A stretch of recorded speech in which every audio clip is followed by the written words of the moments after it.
పాండవుల అజ్ఞాతవాస కాలం పూర్తయింది. అర్జునుడు వాళ్ళందరూ ఎంత బలంగా మారారో ఇవన్నీ హస్తినాపురి సైన్యానికి అంతా చూపించాడు.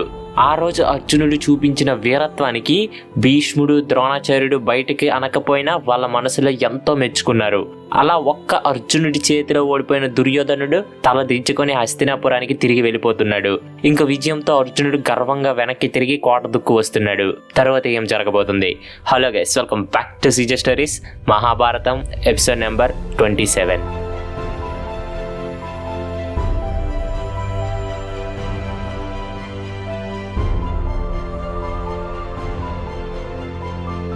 అలాగే వీడియో స్టార్ట్ చేసే ముందు ఒక చిన్న విషయం, కొత్తగా ఎవరైనా మన ఛానల్ని చూస్తుంటే వీడియోని పూర్తిగా చూడండి. వీడియో నచ్చితే మాత్రమే మన ఛానల్ని సబ్స్క్రైబ్ చేసుకోండి. అలాగే ఒకవేళ మన సబ్స్క్రైబర్ చూస్తుంటే కంప్లీట్గా చూడండి. అండ్ అలాగే వీడియో నచ్చితే ఖచ్చితంగా మన వీడియోని లైక్ చేసి అట్లీస్ట్ మీకు తెలిసిన ఒక్కరికైనా ఈ వీడియోని షేర్ చేయండి. జస్ట్ ఒక్కరికైనా. ఇది మా సైడ్ నుంచి ఒక రిక్వెస్ట్ అనుకోండి. అప్పుడే ఈ మహాభారతం సిరీస్ ఇంకా గ్రో అవుతుంది, ఇంకా చాలా మందికి రీచ్ అవుతుంది. కేవలం నచ్చితే మాత్రమే. అండ్ అలాగే ఈ సిరీస్ గురించి ఏవైనా డౌట్స్ ఉన్నా, నెక్స్ట్ వీడియో ఎప్పుడు రిలీజ్ అవుతుంది అని తెలుసుకోవాలి అనుకున్నా, లేకపోతే మేమేమైనా ఇంప్రూవ్ చేసుకోవాలి నెక్స్ట్ వీడియో నుంచి అని మీరు అనుకున్నా, మా ఇన్స్టాగ్రామ్ హ్యాండిల్ సీజే స్టోరీస్ 2023 అని ఉంటుంది. లింక్ డిస్క్రిప్షన్ లో ఇస్తున్నాను, తప్పకుండా ఫాలో చేయండి. Let's get back to the video. అలా వెంటనే అర్జునుడు ఉత్తర కుమారుడు దిక్కు చూసి, యువరాజా మనం గెలిచాం, ఈ విజయం అంతా మీదే అని అంటాడు. వెంటనే అదేంటి, మీరే కదా యుద్ధాన్నంతా చేశారు, మీరే కదా హస్తినాపురి సైన్యాన్ని ఒక్క దెబ్బతో భయపెట్టారు, అలాంటిది ఇవన్నీ నేను చేశాను అని అంటారేంటి అని అంటే, వెంటనే అర్జునుడు ఇప్పటికి రాజ్యంలో అలానే చెప్పండి యువరాజా, సమయం వచ్చినప్పుడు మేమెవరం అనేది బయట పెడతాం అని అంటారు. సరే అని ఉత్తర కుమారుడు ఒప్పుకుంటాడు. ఇంకో పక్క విరాట రాజ్యం రాజు కూడా త్రిగర్త రాజ్యంతో యుద్ధం గెలిచి తిరిగి రాజ్యానికి చేరుకుంటారు. వచ్చి తన కొడుకు ఎక్కడా అని అడిగితే జరిగిన విషయం అంతా మహారాజుకి చెప్తారు. అది విని మహారాజు నేల మీద పడిపోతాడు. చాలా బాధపడతాడు. ఎందుకంటే అక్కడ ఉన్నది ఎవరు? భీష్ముడు, కర్ణుడు, ద్రోణాచార్యుడు, దుర్యోధనుడు, అశ్వత్థామ, కృపాచార్య, వీళ్ళందరినీ ఓడించడానికి కేవలం నా కొడుకు, సరిగ్గా యుద్ధ విద్యలు కూడా రాని నా కొడుకు వెళ్ళాడా అని. సైనికులారా వెంటనే వెళ్ళండి, మన దగ్గర ఉన్న సమస్త సైన్యాన్ని, సమస్త ఆయుధాలని తీసుకుని నా కొడుకుకి సహాయంగా వెళ్ళండి అని చెప్తారు. అది విని అందరూ వాళ్ళ వాళ్ళ ఆయుధాలు తీసుకుని యుద్ధానికి బయలుదేరుతుంటే హఠాత్తుగా ఎవరో ఒక శంఖాన్ని పూరిస్తారు. ఎవరు అని బయటకు వచ్చి చూస్తే అది ఉత్తర కుమారుడు. విజయాన్ని సాధించి రాజ్యం లోపలికి తిరిగి వస్తున్నాడు. అది చూసి రాజు ఎంతో సంతోషం అయిపోయాడు. ఇక రాజ్యం అంతా ఉత్తరుడి గురించే కథలుగా చెప్పుకుంటున్నారు. ఇంకా రాజు అయితే పెద్ద ఉత్సవాన్ని ఏర్పాటు చేస్తాడు. రాజ్యం అంతా ఇంకా అదే ఆనందంలో ఉన్నప్పుడు ఆ ఆనందంలో మహారాజు కంకుబట్టు దుక్కు చూసి, నేను ఇప్పుడు ఎంతో ఆనందంగా ఉన్నా, మన ఇద్దరం జోదం ఆడదాం రా అని పిలుస్తారు. అది విన్న కంకుబట్టు సరే మహారాజా అని జోదం ఆడటానికి కూర్చుంటారు. అలా కూర్చొని వెంటనే మహారాజు, నా కొడుకుని ఎప్పుడు నేను చిన్నపిల్లలానే చూశాను, కానీ నాకెప్పుడు తెలీదు అతనిలో ఎంత వీరత్వం ఉంది అని. ఇలా చెప్తుంటే ధర్మరాజు వెంటనే, అవును మహారాజా, ఎంతైనా అతడికి రథసారథిగా బృహన్నల వెళ్ళాడు కదా, నాకు బృహన్నల గురించి తెలుసు, గొప్ప వీరుడు, ఎంతో అద్భుతంగా యుద్ధం చేస్తాడు అని చెప్పగానే ఒక్క నిమిషం కంకుబట్టు ఏం మాట్లాడుతున్నాడో మహారాజుకి అర్థం కాలేదు. నేను నా కొడుకు యువరాజును పొగుడుతుంటే ఇతనేంటి ఒక నపంసకుడి వల్ల గెలిచాడు అని అంటున్నాడు అని కోపంతో, ఏంటి కంకుబట్టు, నువ్వు నా కొడుకు విజయాన్ని అనుమానిస్తున్నావా అని అంటారు. లేదు మహారాజా, బృహన్నల రథసారథిగా ఉండడం వల్లే ఈ విజయం వచ్చింది అని అంటున్నా అని అనగానే ఇక మహారాజు కోపంతో హఠాత్తుగా లెగిచి చేతిలో ఉన్న పాచికని కంకుబట్టు ముఖం మీద విసిరాడు. అది సరిగ్గా కంకుబట్టు నుదిటి మీద తగిలి రక్తం చుక్క నేలను తాకబోతుంటే ఇదంతా చూస్తున్న సైరంధ్రి పరిగెట్టుకుంటూ వచ్చి ఆ రక్తపు బొట్టు నేలని తాకకుండా తన చీరతో ఆపింది. వెంటనే మహారాజు, అదేంటమ్మా సైరంధ్రి, ఒక సామాన్య బ్రాహ్మణుడి రక్తం కింద పడకుండా ఎందుకు ఎంత కష్టపడుతున్నావు అని అనగానే, మహారాజా ఇతను ఎంతో గొప్ప వంశానికి చెందిన బ్రాహ్మణుడు, ఇతని రక్తం నేల మీద పడితే ఆ రాజ్యానికే అరిష్టం, వర్షాలు పడవు, ప్రజలు బాధలను అనుభవిస్తారు అని చెప్తుంది. ఇదంతా చూస్తున్న మహారాజుకి అయితే ఏమాత్రం అర్థం కావట్లేదు ఏం జరుగుతుంది అని. ఒకరేమో బృహన్నలను పొగుడుతారు, మరొకరేమో ఒకరిని కాపాడుతారు. ఇలా మహారాజుకి అసలు ఏం జరుగుతుందో అర్థం కాకపోయే సమయానికి ఇంతలో ఉత్తర కుమారుడు అక్కడికి వస్తాడు. వెంటనే అతన్ని పట్టుకొని ప్రేమగా తన పక్కనే కూర్చుని పెట్టుకుంటాడు మహారాజు. అప్పుడు ఉత్తరుడు ధర్మరాజుకి తగిలిన గాయాన్ని చూస్తాడు. ఇది ఎలా జరిగింది అని అడిగి విషయం తెలుసుకొని ఉలిక్కి పడతాడు. నాన్న, మీరు ఇంత పని చేశారేంటి? అతని ఎంతో ధర్మపరుడు, అలానే శక్తివంతుడు, దయచేసి నా కోసం అతనికి క్షమాపణలు చెప్పండి అని వేడుకుంటాడు. ఇలాంటి సమయంలో అలా ఎందుకు అడుగుతున్నాడో అని ఆలోచించిన కొడుకు మాటను కాదనలేక కంకుబట్టుకి క్షమాపణలు చెప్పేస్తారు. ఇంకా అది అయిపోయిన వెంటనే ఇప్పుడు చెప్పు కుమారా, అసలు నీ ఒంటి మీద ఒక్క చిన్న గీత కూడా పడకుండా అంత పెద్ద వీరుల్ని ఎలా ఓడించగలిగావు, నాకు తెలుసుకోవాలంది అని ఆతృతతో మహారాజు అడుగుతాడు. అది విని ఉత్తరుడు గట్టిగా నవ్వి, నాన్న, కౌరవ సైన్యం ఏంటి, వాళ్ళని నేను ఓడించడం ఏంటి? నేను యుద్ధ భూమిలోకి అడుగు పెట్టగానే ఒక మహావీరుడు చీకటి నుండి బయటకు వచ్చాడు. వచ్చి తన పరాక్రమంతో కేవలం కొద్ది క్షణాల్లోనే కౌరవ సైన్యాన్ని అంతా నాశనం చేసి మళ్ళీ ఆ చీకటిలోకే వెళ్ళిపోయాడు అని చెప్తాడు. అది విని ఆ మహారాజు, అలా అయితే మరి ఆ మహావీరుడు ఎవరో చెప్పు కుమారా, ఎంతో ఘనంగా సత్కరిద్దాం అతన్ని అని చెప్తే ఉత్తర కుమారుడు బృహన్నల వైపు చూసి, ఏమి బృహన్నల, మనం ఆ వీరుడిని చూడలేదు కదా అని నవ్వుతూ అంటాడు. దానికి, అవును యువరాజా, సరిగ్గా అతను ఎవరో కనబడే లోపే మళ్ళీ చీకటిలోకి వెళ్ళిపోయాడు అని బృహన్నల నవ్వుకుంటూ సమాధానం ఇస్తాడు. ఇది విని మహారాజు, అయ్యో పాపం, ఎవరో తెలియకుండానే వచ్చి మనకి గొప్ప సహాయం చేసి వెళ్ళాడు, ఎవరో అంతటి మహావీరుడు అనుకుంటూ లోపలికి వెళ్ళిపోయారు. ఇంకా అదే రోజు రాత్రి పాండవులు ద్రౌపది మళ్ళీ కలుసుకుంటారు. అప్పుడు ధర్మరాజు తన తలకి ఒక గుడ్డని కట్టుకుంటాడు, తన గాయాన్ని వాళ్ళ తమ్ముళ్ళు చూడకుండా. అది చూసి భీముడు, ఏమైందన్నా, ఎందుకు మీరు అలా తలకి అది పెట్టుకున్నారు, అది తీయండి అని చూస్తే తలకి గాయం. అసలు విషయం తెలిసిన భీముడు అర్జునుడు కోపంతో రగిలిపోయారు. ఈ క్షణమే ఈ రాజ్యాన్ని, ఆ రాజుని మేము అంతం చేయబోతున్నామన్నా, రేపు సూర్యోదయం అయ్యేలోపు ఆ రాజ్యం సింహాసనంపై నువ్వు కూర్చుంటావన్నా అని కోపంతో అంటారు. వెంటనే ధర్మరాజు, అర్జున, భీమ, నేనెవరో అతనికి తెలియదు, అయినా మనం అజ్ఞాతవాస కాలం పూర్తి చేసుకోవటానికి ఈ రాజ్యం మనకి ఎంతో ఉపయోగపడింది, అలాగే విరాట్ రాజు చాలా మంచి అతను, కాబట్టి క్షమించేయండి అని వాళ్ళ కోపాన్ని తగ్గిస్తాడు. ఇంక సూర్యోదయం అవుతుంది. పాండవులు 13 సంవత్సరాల తరువాత తిరిగి వాళ్ళ ముందు అవతారాల్లోకి వచ్చేశారు. ధర్మరాజు నేరుగా విరాటుడి సభలోకి వెళ్లి సింహాసనం మీద కూర్చున్నాడు. కాసేపటికి విరాటుడు అక్కడికి వచ్చి, అది కూడా ధర్మరాజుని సింహాసనం మీద చూసి కోపంతో, కంకుబట్టు, ఇక చాలు, నేను నీకు చాలా చనువిచ్చాను, నువ్వు నాకు ఎన్నో కథలు చెప్పావు, కానీ ఇది నేను క్షమించను, ఎంత చనువిస్తే మాత్రం వచ్చి నా సింహాసనం మీద కూర్చుంటావా అని కోపంతో ముందుకు వెళ్తుంటే ఎదురుగా ఉత్తర కుమారుడు వచ్చి, నాన్నగారు, అక్కడ కూర్చున్నది మరెవరో కాదు, ధర్మానికి నిలయంగా మారిన ఏకఛత్రాధిపతి మహారాజా ధర్మరాజు అని అంటారు. వెంటనే రాజు, ఏం మాట్లాడుతున్నావు, ఇది ధర్మరాజు అయితే అతని తమ్ముళ్ళు ఎక్కడ, భార్య ఎక్కడ అని అనగానే ధర్మరాజు లేచి, ఇన్ని రోజులు మీ ఎదుటన బృహన్నలలా తిరిగినది మరెవరో కాదు, గాంధీవధారి అర్జునుడు, ప్రపంచంలోనే గొప్ప వీరుడెతను. ఇంక భోజనశాలలో వంట మనిషిగా ఉన్నది తన చేతితో కొండనైనా పిండి చేయగలిగే బలం ఉన్న భీముడు. ఇంకా జంతువుశాలలో పనిచేస్తున్న వీళ్ళిద్దరూ అన్ని విద్యల్లో నైపుణ్యం కలిగిన నకుల సహదేవులు. ఇంకా ఇక్కడ ఉన్నారే ఒక అందమైన అమ్మాయి, ఈమె ద్రౌపది. ప్రపంచంలో కోపంలో కానీ అందంలో కానీ ఆమెను మించిన వాళ్ళు ఎవరూ లేరు. ఇగోండి మహారాజా, మా 5 పాండవులం, అలానే ద్రౌపది, మా అజ్ఞాతవాస కాలం ఈ రాజ్యంలోనే పూర్తి చేశాం, ఇలా మారు వేషాల్లో అని చెప్తారు. అలా ధర్మరాజు వాళ్ళ నిజ స్వరూపాన్ని బయట పెడతారు. ఇదంతా విన్న విరాటుడు, అయ్యా ధర్మరాజా, నాకు మీరే అని తెలియక ఎన్నో తప్పులు చేశాను, నిన్ను ఎంతో అవమానించాను, నన్ను క్షమించండి, ఇక నుండి ఈ రాజ్యం మీ రాజ్యం అని తన రాజ్యాన్ని పాండవులకి ఇచ్చేస్తారు.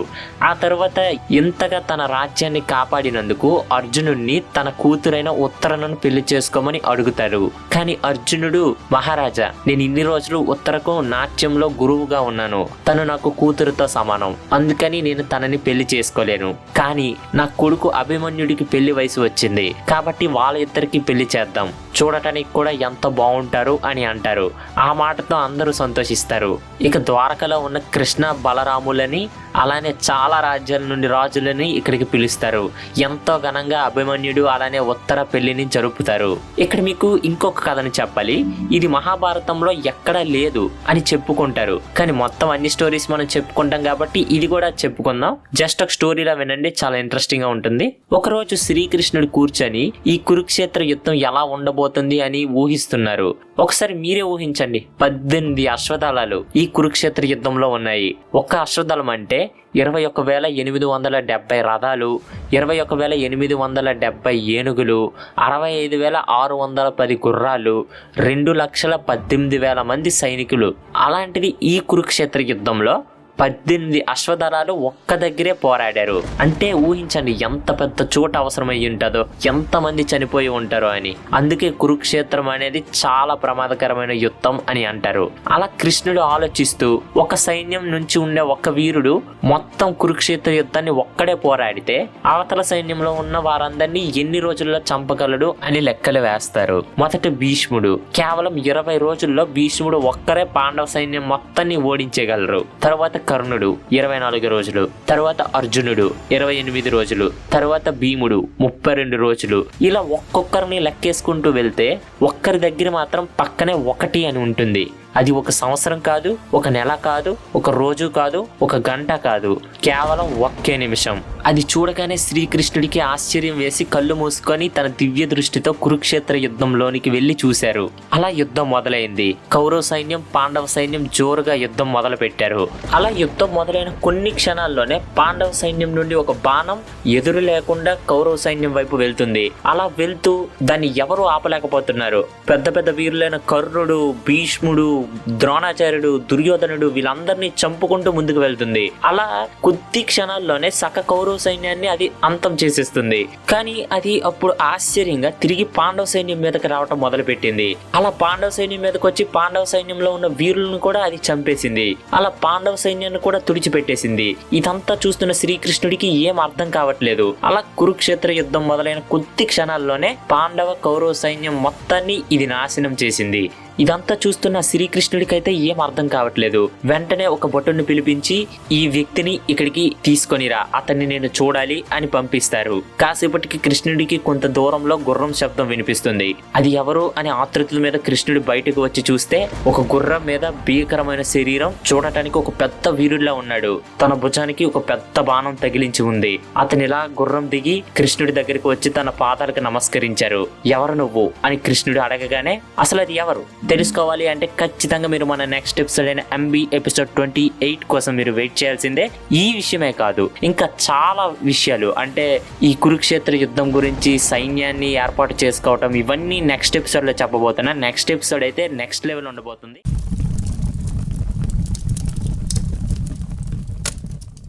అలా ఆ రోజు కురుక్షేత్ర దృశ్యాలని చూసిన కృష్ణుడు వెంటనే వెనక్కి వచ్చి అతన్ని పిలిపించండి అని అంటారు. సైనికుడు పరిగెట్టుకుంటూ వెళ్తాడు. కాసేపటికి కృష్ణుడికి చాలా దూరంలో గుర్రపు శబ్దం వినిపిస్తుంది. ఆతృత మీద అసలు అది ఎవరు అని తెలుసుకోవటానికి బయటికి వచ్చి చూస్తే ఒక గుర్రం మీద బలమైన శరీరంతో ఒక అతను వచ్చాడు. వచ్చి శ్రీకృష్ణుడు పాదాలకు నమస్కరించి, కృష్ణ, మిమ్మల్ని కలవటం నేను చేసుకున్న అదృష్టం. నా పేరు బార్బారికుడు. నేను పాండవ వంశానికి చెందిన వాడినే. మీకు మా అమ్మ చాలా పెద్ద భక్తురాలు అని అంటారు. మీ అమ్మగారా? ఎవరు అని కృష్ణుడు అడుగుతారు. దానికి సమాధానం ఇస్తూ మా అమ్మ పేరు మోర్వి, నాన్న పేరు ఘటోత్కచుడు అని చెప్తారు. తర్వాత ఏం జరగబోతుంది? Hello guys, welcome back to CJ stories Mahabharatam episode number 28.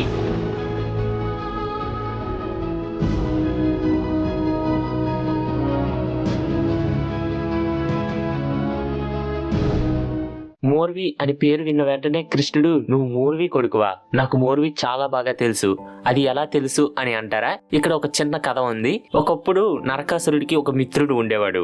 అతని పేరు గురుడు. అతను అల్లర్లు రోజు రోజుకి ఎక్కువ అయిపోయాయి. క్రూరత్వం పెరిగిపోయేది. కనిపించిన వాళ్ళందరినీ చంపేస్తూ ఉండేవాడు. ఇంకా లాభం లేదు అని శ్రీకృష్ణుడే స్వయంగా వెళ్లి మరి ఆ గురుడిని చంపేస్తారు. అయితే ఆ గురుడికి ఒక చెల్లి ఉంటుంది. ఆమె పేరే మోర్వి. అన్నని చంపారు అనే కోపంతో శ్రీకృష్ణుడితో యుద్ధానికి దిగుతుంది. కృష్ణుడితో చాలా రోజులు యుద్ధం చేస్తుంది. నిజం చెప్పాలి అంటే ఆమె యుద్ధం చేసే విధానం కానీ, ఆమె బలాన్ని కానీ చూసి శ్రీకృష్ణుడు చాలా ఆశ్చర్యపోయారు. ఇంకా లాభం లేదు అని చివరిగా సుదర్శన చక్రం తీస్తుంటే అప్పుడు దేవతలు ప్రత్యక్షమై, ఈమె మా భక్తురాలు, ఆమెని నువ్వేం చెయ్యొద్దు కృష్ణ అని చెప్పి మోర్వితో, ఈయన ఎవరో కాదు, సాక్షాత్తు ఆ శ్రీ మహావిష్ణు అవతారం అని చెప్తారు. అలా అప్పుడు తన ప్రాణాలని వదిలేసినందుకు మోర్వి కృష్ణుడి భక్తురాలుగా మారిపోతుంది. అలా ఆ మోర్వి కొడుకే ఈ బార్బారికుడు.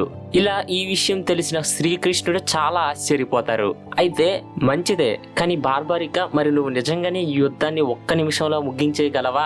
అసలు నిజంగానే నీ దగ్గర అలాంటి అస్త్రాలు ఉన్నాయా అని అడిగితే, అవును ప్రభు, అది సాధ్యమే. నా దగ్గర ఉన్న ఈ 3 బాణాలు ఆ పరమశివుడు వరంగా ఇచ్చారు. ఈ 3 బాణాలను వదిలేసి నేను ధ్యానంలో కూర్చుంటే మొదటి బాణం శత్రు సైన్యాన్ని గుర్తు పెట్టుకుంటుంది, రెండవ బాణం మిత్ర సైన్యం సైన్యాన్ని. 3వ బాణం 2 పక్కల లేని వారిని గుర్తిస్తాయి, ఇలా వాళ్ళను అంతం చేస్తుంది అని చెప్తారు. అలా కాసేపు ఒక ఆకు మీద తన శక్తి ఎలా పనిచేస్తుందో చూపిస్తాడు. అది చూసిన కృష్ణుడు మెచ్చుకొని, మరి నువ్వు ఎవరి పక్క యుద్ధం చేస్తావు బార్బారిక అని అడిగితే, కృష్ణ, నేను ఎప్పుడైనా ఓడిపోతుంది అనుకునే సైన్యాన్ని గెలిపిస్తూ ఉంటాను. మా అమ్మగారు నా దగ్గర అదే మాట తీసుకున్నారు, కాబట్టి నా బాణాలు కూడా అదే మాట వింటాయి అని అంటారు. అది విని కృష్ణుడికి మొత్తం విషయం అర్థమవుతుంది. మొత్తం 18 అక్షోహిణుల సైన్యంలో 11 కౌరవులకి, కేవలం 7 మాత్రమే పాండవులకి. కాబట్టి మొదట పాండవుల పక్షాన్ని యుద్ధం చేశాడు. తరువాత ఎప్పుడైతే ఆ బాణం కౌరవ సైన్యంలో 5 అక్షోహిణీల సైన్యాన్ని అంతం చేసిందో అప్పుడు పాండవ సైన్యం పెద్దది అయిపోతుంది. కాబట్టి తిరిగి పాండవ సైన్యం మీదకు ఆ బాణం రావటం మొదలు పెట్టింది. కానీ ఇదే కానీ జరిగితే కొద్ది క్షణాల్లోనే యుద్ధం మొత్తం పూర్తవుతుంది. అది కూడా యుద్ధ నీతి కాదు, ఎందుకంటే కొద్ది క్షణాల్లోనే ఇలా పాండవ సైన్యం కౌరవ సైన్యం ధ్వంసం అయిపోతే అది నిజంగానే యుద్ధ నీతి కాదు. ఇదంతా ఆలోచించిన శ్రీకృష్ణుడు అప్పుడు ఒక పని చేస్తారు. బార్బారిక, మీ అమ్మగారు నాకు భక్తురాలు కదా, మరి నేను అడిగిన పనిని నువ్వు చేస్తావా అని అడిగితే, కృష్ణ, మా అమ్మ అంటే నాకు ఎంతో ఇష్టం, అలాంటిది ఆమె నీకు భక్తురాలు అయితే నేను కూడా నీ భక్తున్నే, మీరేం అడిగినా నేను చేస్తా, అడగండి అని అంటాడు. వెంటనే కృష్ణుడు బాధపడుతూనే, నాకు నీ తల కావాలి, ఇవ్వగలవా అని అడుగుతారు. అది విని ఏ మాత్రం కూడా ఆలోచించకుండా, తప్పక ఇచ్చేస్తాను కృష్ణ, కానీ నాది ఒక చివరి కోరిక. నేను చాలా దూరం నుండి ఈ యుద్ధాన్ని చేయటానికి వచ్చాను, కానీ మీరు అడిగిన దాన్ని బట్టి నాకు అంతటి అదృష్టం లేదు, అందుకని దయచేసి ఈ యుద్ధాన్ని చూసేవారన్నైనా నాకు ఇవ్వండి అని అడిగితే, తప్పకుండా బార్బారిక, ఈ యుద్ధం పూర్తయినంత వరకు నీ తలను అక్కడ కొండ మీద పెడతాను, నువ్వు చనిపోయినా నీ చూపు అలానే నీ తలలో ప్రాణం బ్రతికే ఉంటుంది. అలా ఏ రోజైతే కురుక్షేత్ర యుద్ధం పూర్తవుతుందో ఆ రోజు నీ తలలో కూడా ప్రాణం పోతుంది, దీనివల్ల నువ్వు కురుక్షేత్ర యుద్ధం మొత్తాన్ని చూడొచ్చు అని చెప్పి వరం ఇస్తారు. అది విన్న వెంటనే మరొక ఆలోచన పెట్టుకోకుండా వెంటనే తన చేతిలో ఒక కత్తిని తీసి తన తలని కోసుకొని శ్రీకృష్ణుని పాదాల దగ్గర పెట్టేస్తాడు. అలా పెట్టి అక్కడికక్కడే చనిపోతాడు. ఇది కురుక్షేత్ర యుద్ధాన్ని ఒక్క నిమిషంలో పూర్తి చేయగలిగే సత్తా ఉన్న బార్బారికుడు కదా అని అందరూ అంటారు. కానీ ఇది మహాభారతంలో ఉన్నట్టు ఎక్కడా కూడా రాసిలేదు. కొంతమంది ఇది కట్టు కథ అంటున్నారు, కొంతమంది నిజంగానే ఇది జరిగింది అని అంటున్నారు. సో ఎనీవేస్, మళ్ళీ మన కథలోకి వచ్చేస్తే, ఎంతో ఘనంగా అభిమన్యుడి పెళ్లిని అందరూ దగ్గర ఉండి చేశారు. ఇంకా అది జరిగిన తర్వాత కొన్ని రోజులు అందరూ అక్కడే ఆ రాజ్యంలోనే ఉండి ఎన్నో ఉత్సవాలను ఆనందించారు.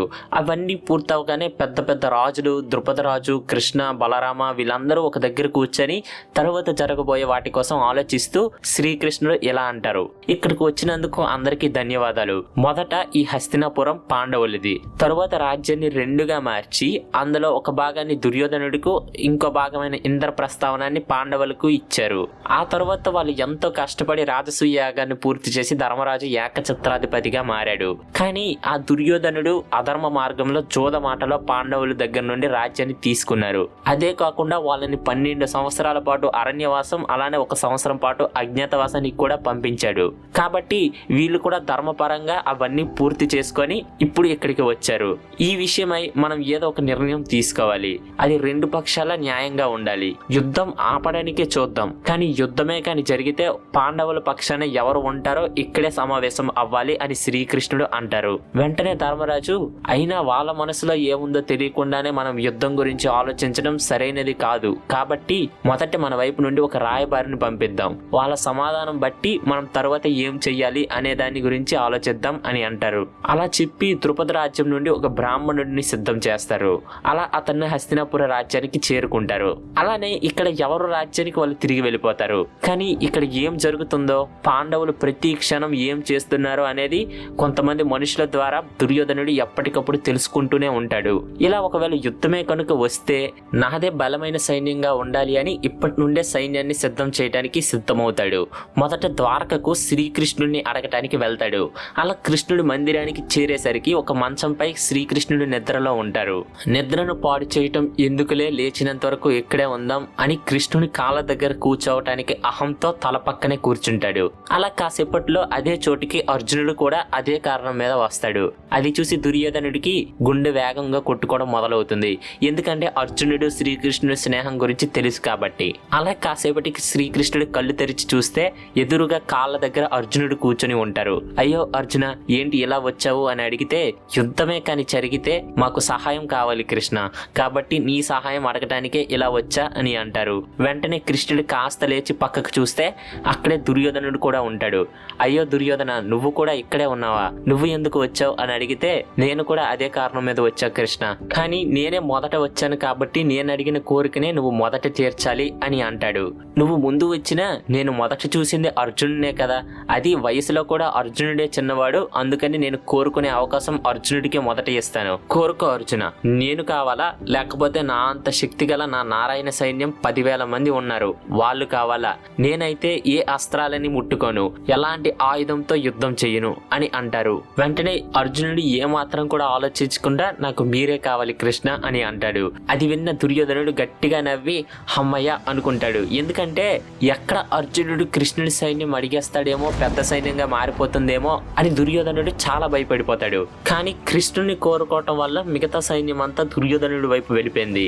అలా సంతోషంగా దుర్యోధనుడు అక్కడ నుండి వెళ్ళిపోగానే కృష్ణుడు అర్జునుడి వైపు చూసి, ఇలా చేసావేంటి అర్జున, నువ్వు సైన్యాన్ని కోరుకుంటావనే కదా, నీ సైన్యం బలమవుతుందనే కదా నేను మొదటి అవకాశాన్ని ఇచ్చా, కానీ నువ్వు నన్నెందుకు కోరుకున్నావు అని అనగానే అర్జునుడు, నేను కూడా సైన్యాన్ని ఎంచుకున్నా కదా కృష్ణ, ప్రపంచంలోనే అన్నిటికన్నా గొప్ప సైన్యాన్ని, నీ సహాయం, నువ్వు పక్కన ఉంటే అవతల వాళ్ళు ఎంత పెద్ద వీరులైనా ఎంత పెద్దవారైనా మనమే గెలుస్తాం, ఆ విషయం నాకు తెలుసు అని అర్జునుడు అంటాడు.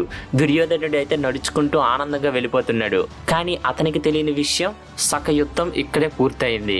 ఎంతో బలమైన సైన్యాన్ని తీసుకొని ఒక్కరే కదా ఏం చేస్తారో అని అనుకున్నారు. కానీ అతనికి అర్థం కాని విషయం, ఈ యుద్ధాన్నే కాదు, ఈ విశ్వాన్నే అంతం చేయాలన్నా సృష్టించాలన్నా ఉన్న ఒకే ఒక్క వ్యక్తిని కాదు భగవంతుణ్ణి పాండవులకి ఇచ్చేశాడు. మరి తర్వాత ఏం జరగబోతుంది తెలుసుకోవాలి అంటే ఖచ్చితంగా మీరు మన నెక్స్ట్ ఎపిసోడ్ అయిన MB ఎపిసోడ్ 29 కోసం వెయిట్ చేయాల్సిందే.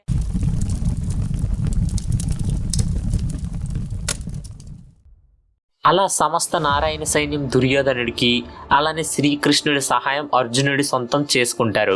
అలా దుర్యోధనుడు వెళ్తూ బలరాముడి దగ్గరికి కూడా వెళ్ళి యుద్ధం గురించి అడిగితే, దుర్యోధన, నాకు శ్రీకృష్ణుడు అంటే ఎంతో ఇష్టం, నేను ఒకవేళ నీ వైపు యుద్ధం చేస్తే శ్రీకృష్ణుడి మీద కూడా నేను యుద్ధం చేసినట్టే, అది నాకు ఏమాత్రం కూడా ఇష్టం లేదు. అలా అని పాండవులు కూడా నా బంధువులే, కాబట్టి నేను ఈ యుద్ధంలో పాండవ వైపు కానీ కౌరవుల వైపు కానీ యుద్ధం చెయ్యాలి అనుకోవట్లేదు, నేను యుద్ధం చెయ్యను అని మాట ఇస్తారు. అది విని హమ్మయ్య, ఎక్కడ శ్రీకృష్ణుడు పాండవుల వైపు వెళ్ళారు అనే మాట తెలియగానే బలరాముడు కూడా పాండవుల వైపు వెళ్ళిపోతారేమో అని దుర్యోధనుడు చాలా కంగారు పడిపోయాడు. కానీ ఈ మాట విన్న తర్వాత ఊపిరి పీల్చుకున్నాడు. ఇక సంతోషంగా ద్వారక నుండి హస్తినాపురానికి తిరిగి వెళ్ళిపోయాడు. తర్వాత ఏం జరగబోతుంది? Hello guys, welcome back to CJ stories Mahabharatam episode number 29.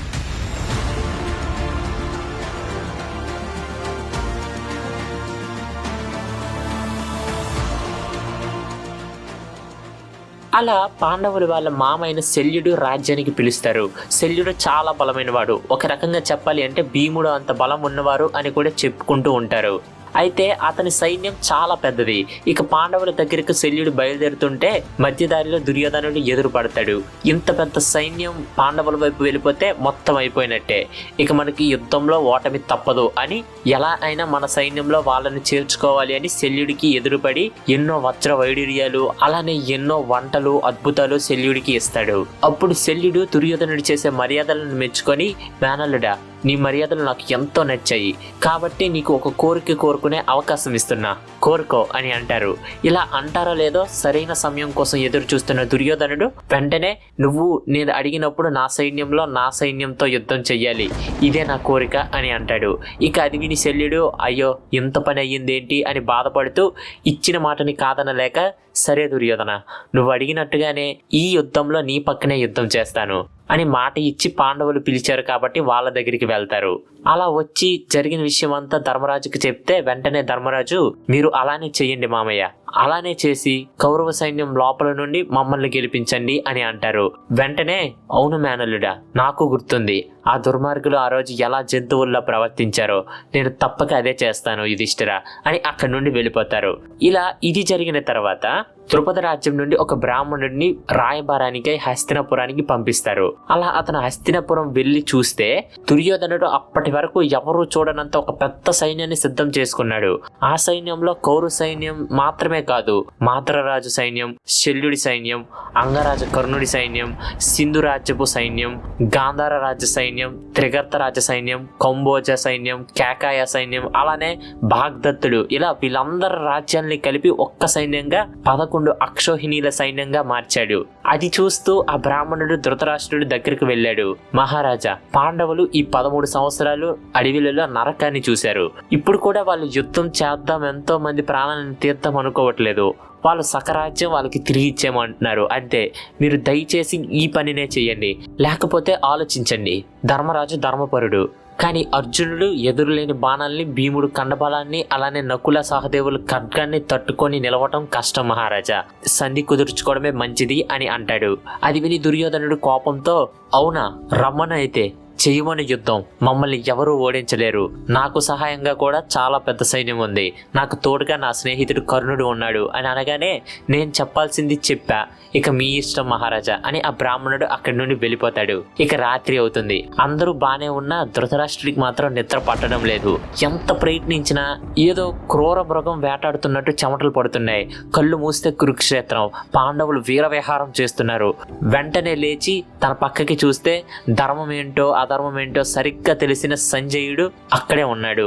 అప్పుడు వెంటనే అతని దగ్గరికి పిలిచి, సంజయ, నాకు భయంగా ఉంది, నువ్వు ఒక్కసారి ఆ ధర్మరాజు దగ్గరికి వెళ్ళి యుద్ధాన్ని ఆపడానికి ప్రయత్నించు.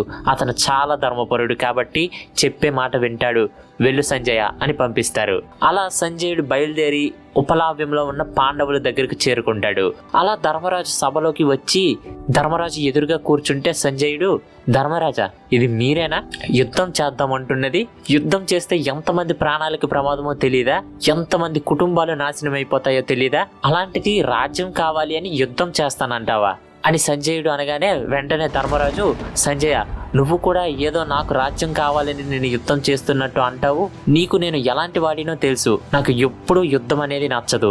నిజం చెప్పాలి అంటే ఈ యుద్ధాన్ని ఆపుతున్నదే నేను, ఇప్పుడు కాదు. ఈ యుద్ధం ఎన్నో సంవత్సరాల క్రితమే మొదలవ్వాల్సింది. కానీ ధర్మం అంటూ దాన్ని ఆపింది ఎవరు? ఆ దుర్యోధనుడు అవకాశం వచ్చిన ప్రతిసారి మమ్మల్ని ఏదో ఒకటి చేద్దామని అనుకుంటున్నాడు తప్ప మాకు ఏదైనా మంచి చేయాలి అని ఎప్పుడూ అనుకోలేదు. కానీ ఇప్పుడు కూడా మాకు మొత్తం రాజ్యం అవసరం లేదు, కేవలం 5 ఊర్లను ఇస్తే చాలు అని అంటున్నాం, అంతేకాని మాకు యుద్ధమే చేస్తాం, మేము యుద్ధాన్నే గెలుస్తాం అని అనట్లేదు కదా అని అంటే వెంటనే సంజయుడు, ధర్మరాజా, నువ్వు ధర్మానికి మారు పేరు, అలాంటి నువ్వు యుద్ధం ఎలా చేయగలవు? ఇంతమంది రాజ్యాన్ని కుటుంబాలని ఎలా చంపగలవు? నువ్వు ఇదే చేసే మీద రాజ్యం అన్ని వదిలి కొన్ని ఊర్లలో బిచ్చం ఎత్తుకుంటూ తిరిగినా పర్లేదు, కానీ ఇలాంటి యుద్ధాన్ని మాత్రం కోరుకోకు అని అంటాడు. వెంటనే సంజయ, నువ్వు కూడా నన్ను తప్పు పడుతున్నావు, నేనేదో అధర్మ మార్గంలో వెళ్తున్నట్టు మాట్లాడుతున్నావు, కానీ నిజం చెప్పాలి అంటే ధర్మం ఇప్పుడు ఒకేలా ఉండదు. అది చోటు బట్టి విషయాలు బట్టి ఎప్పటికప్పుడు మారుతూనే వస్తుంది.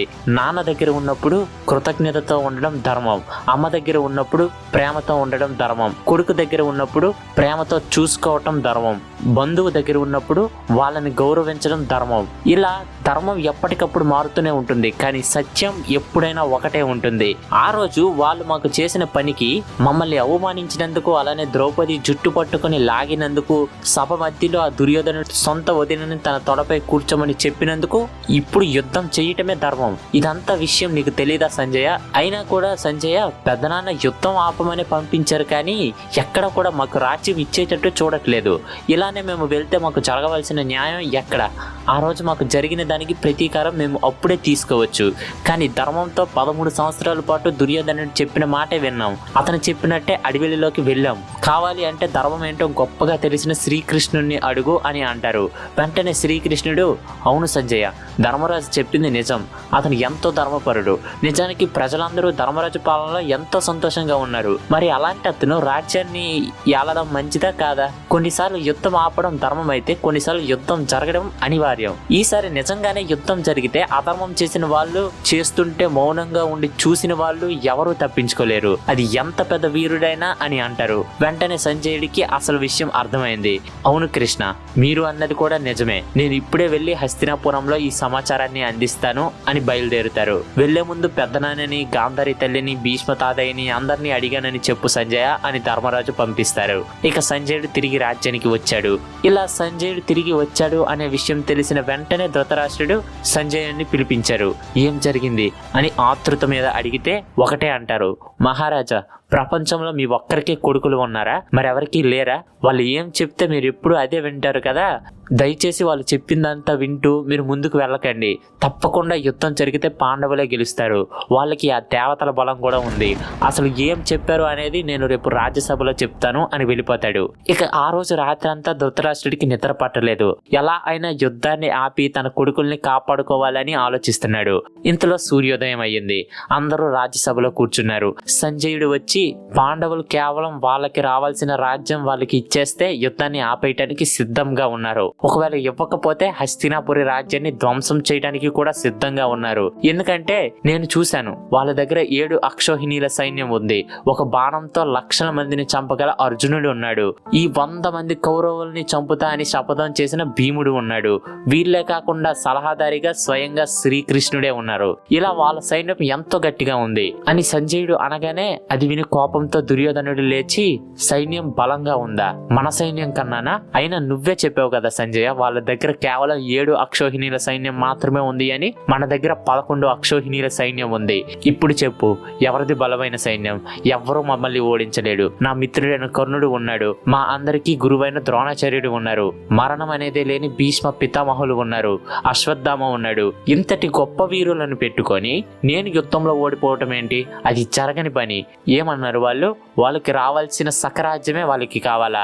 ఇది నా రాజ్యం, సగం కాదు, కనీసం ఇందులో నుండి ఇసుక రేణు అయిన రాజ్యం కూడా వాళ్ళకి నేను ఇవ్వను. వాళ్ళు యుద్ధమే చేస్తారో చేసి చస్తారో చూద్దాం అని దుర్యోధనుడు అంటాడు. అది విని కర్ణుడు వెంటనే లేచి, అవును మిత్రమా, మన సైన్యం అత్యంత బలమైనది. మన ముందు ఆ పాండవులు ఏ మాత్రం కూడా నిలవలేరు అని అంటాడు. అది విని భీష్ముడు వెంటనే లేచి, దుర్యోధన, నేను చెప్పింది విను. శాంతి ఒప్పందం పెట్టుకోవడమే మంచిది. పాండవులు ఎంతో బలవంతులు, అలానే ధర్మపరులు. మనమే కాని వాళ్ళ మీద యుద్ధం చేస్తే మనలో ఎవరూ ప్రాణాలతో ఉండరు. అదే ధర్మం. అలానే ఈ కర్ణుడు ఎప్పుడు ఇలానే నిన్ను రెచ్చగొడుతూ ఉంటాడు. కానీ యుద్ధం సమయం వస్తే ఆ రోజు గాంధర్వులతో ఏం జరిగింది చూసావు కదా. అర్జునుడు అక్కడ వీర విహారం చేస్తుంటే ఎక్కడ కర్ణుడు? అలానే జరుగుద్ది, ప్రతిసారి అలానే జరుగుద్ది అని అంటారు. వెంటనే కర్ణుడు, ఇక చాలు భీష్మ పితామహ, మీరు అవకాశం వచ్చినప్పుడు ప్రతిసారి మీరు నన్ను అవమానపరుస్తూ ఉంటారు. అది నాకు ఏమాత్రం నచ్చడం లేదు. నేను యుద్ధం చెయ్యలేను అంటారా? సరే మిత్రమా దుర్యోధన, నేను ప్రతిజ్ఞ చేస్తున్నాను. ఎప్పటి వరకు అయితే ఈ భీష్మ పితామహుడు యుద్ధంలో సేనాధిపతిగా ఉంటారో అప్పటి వరకు నేను యుద్ధంలో అడుగు పెట్టను. చూద్దాం ఎంతవరకు కాపాడేస్తారో అని కర్ణుడు కోపంతో అక్కడి నుండి వెళ్ళిపోతాడు. ఇక ఆ రోజు అక్కడ ఉండే ప్రతి ఒక్కరికి అర్థమైంది, యుద్ధం ఖచ్చితంగా జరుగుతుంది అని. ఇటు చూస్తే పాండవులు సంజయుడి ప్రశ్నలకు సమాధానంగా ఒక రాయబారిని హస్తినాపురానికి పంపించాల్సి ఉంటుంది. అయితే ఇప్పుడు వెళ్ళబోయే అతను సామాన్యుడైతే సరిపోదు. చెప్పాలి అనుకునే విషయాన్ని సూటిగా చెప్పేవాడు అయి ఉండాలి. అలానే చెప్పిన తర్వాత అడిగిన ప్రశ్నలకు సమాధానం ఇవ్వగలిగేవాడు అయి ఉండాలి. అలానే దుర్యోధనుడు కోపంతో ఏమైనా చేస్తే తనను తాను రక్షించుకోగలిగేవాడు అయి ఉండాలి. ఇవన్నీ లక్షణాలు ఎవరిలో ఉన్నాయి అని చూస్తే ఇవి కేవలం ఒకే ఒక్క వ్యక్తిలో ఉంటాయి. అదే మన శ్రీకృష్ణుడు. వెంటనే ధర్మరాజు, కృష్ణ, ఈ పనిని నువ్వే చేయగలవు కాబట్టి దయచేసి హస్తినాపురానికి రాయబారిగా వెళ్ళు అని చెప్తారు. వెంటనే శ్రీకృష్ణుడు, మీరు ఎలా అంటే అలానే చేస్తాను ధర్మరాజా. నేను రేపు సూర్యోదయాన్నే హస్తినాపురానికి బయలుదేరుతా అని అన్నారు. ఇక హస్తినాపురంలో అందరూ చివరి ఆశ, అంటే ఈ యుద్ధాన్ని ఆపడానికి ఉండే చివరి ఆశ రేపు పాండవుల నుంచి రాబోయే సమాధానమే అని అందరూ ఆతృత మీద ఎదురు చూస్తున్నారు. మరి పాండవులు పంపించబోయే రాయబారి ఎలాంటి సమాధానం ఇస్తారు అని అందరూ ఎదురు చూస్తున్నారు. అంటారు. మరి తర్వాత ఏం జరగబోతుంది తెలుసుకోవాలి అంటే ఖచ్చితంగా మీరు మన నెక్స్ట్ ఎపిసోడ్ అయిన MB ఎపిసోడ్ 30 కోసం వెయిట్ చేయాల్సిందే. ఆ ఎపిసోడ్ లో శ్రీకృష్ణుడి విశ్వరూపం ఉంటుంది. మహాభారతంలో అతి గొప్ప విషయాల్లో అది కూడా ఒకటి. అదే కాకుండా ఇంకో ఇంట్రెస్టింగ్ టాపిక్ కూడా అందులో నేను చెప్పబోతున్నా. అదేంటో ఇప్పుడు చెప్పను, కానీ ఖచ్చితంగా వెయిట్ చేయాల్సిందే.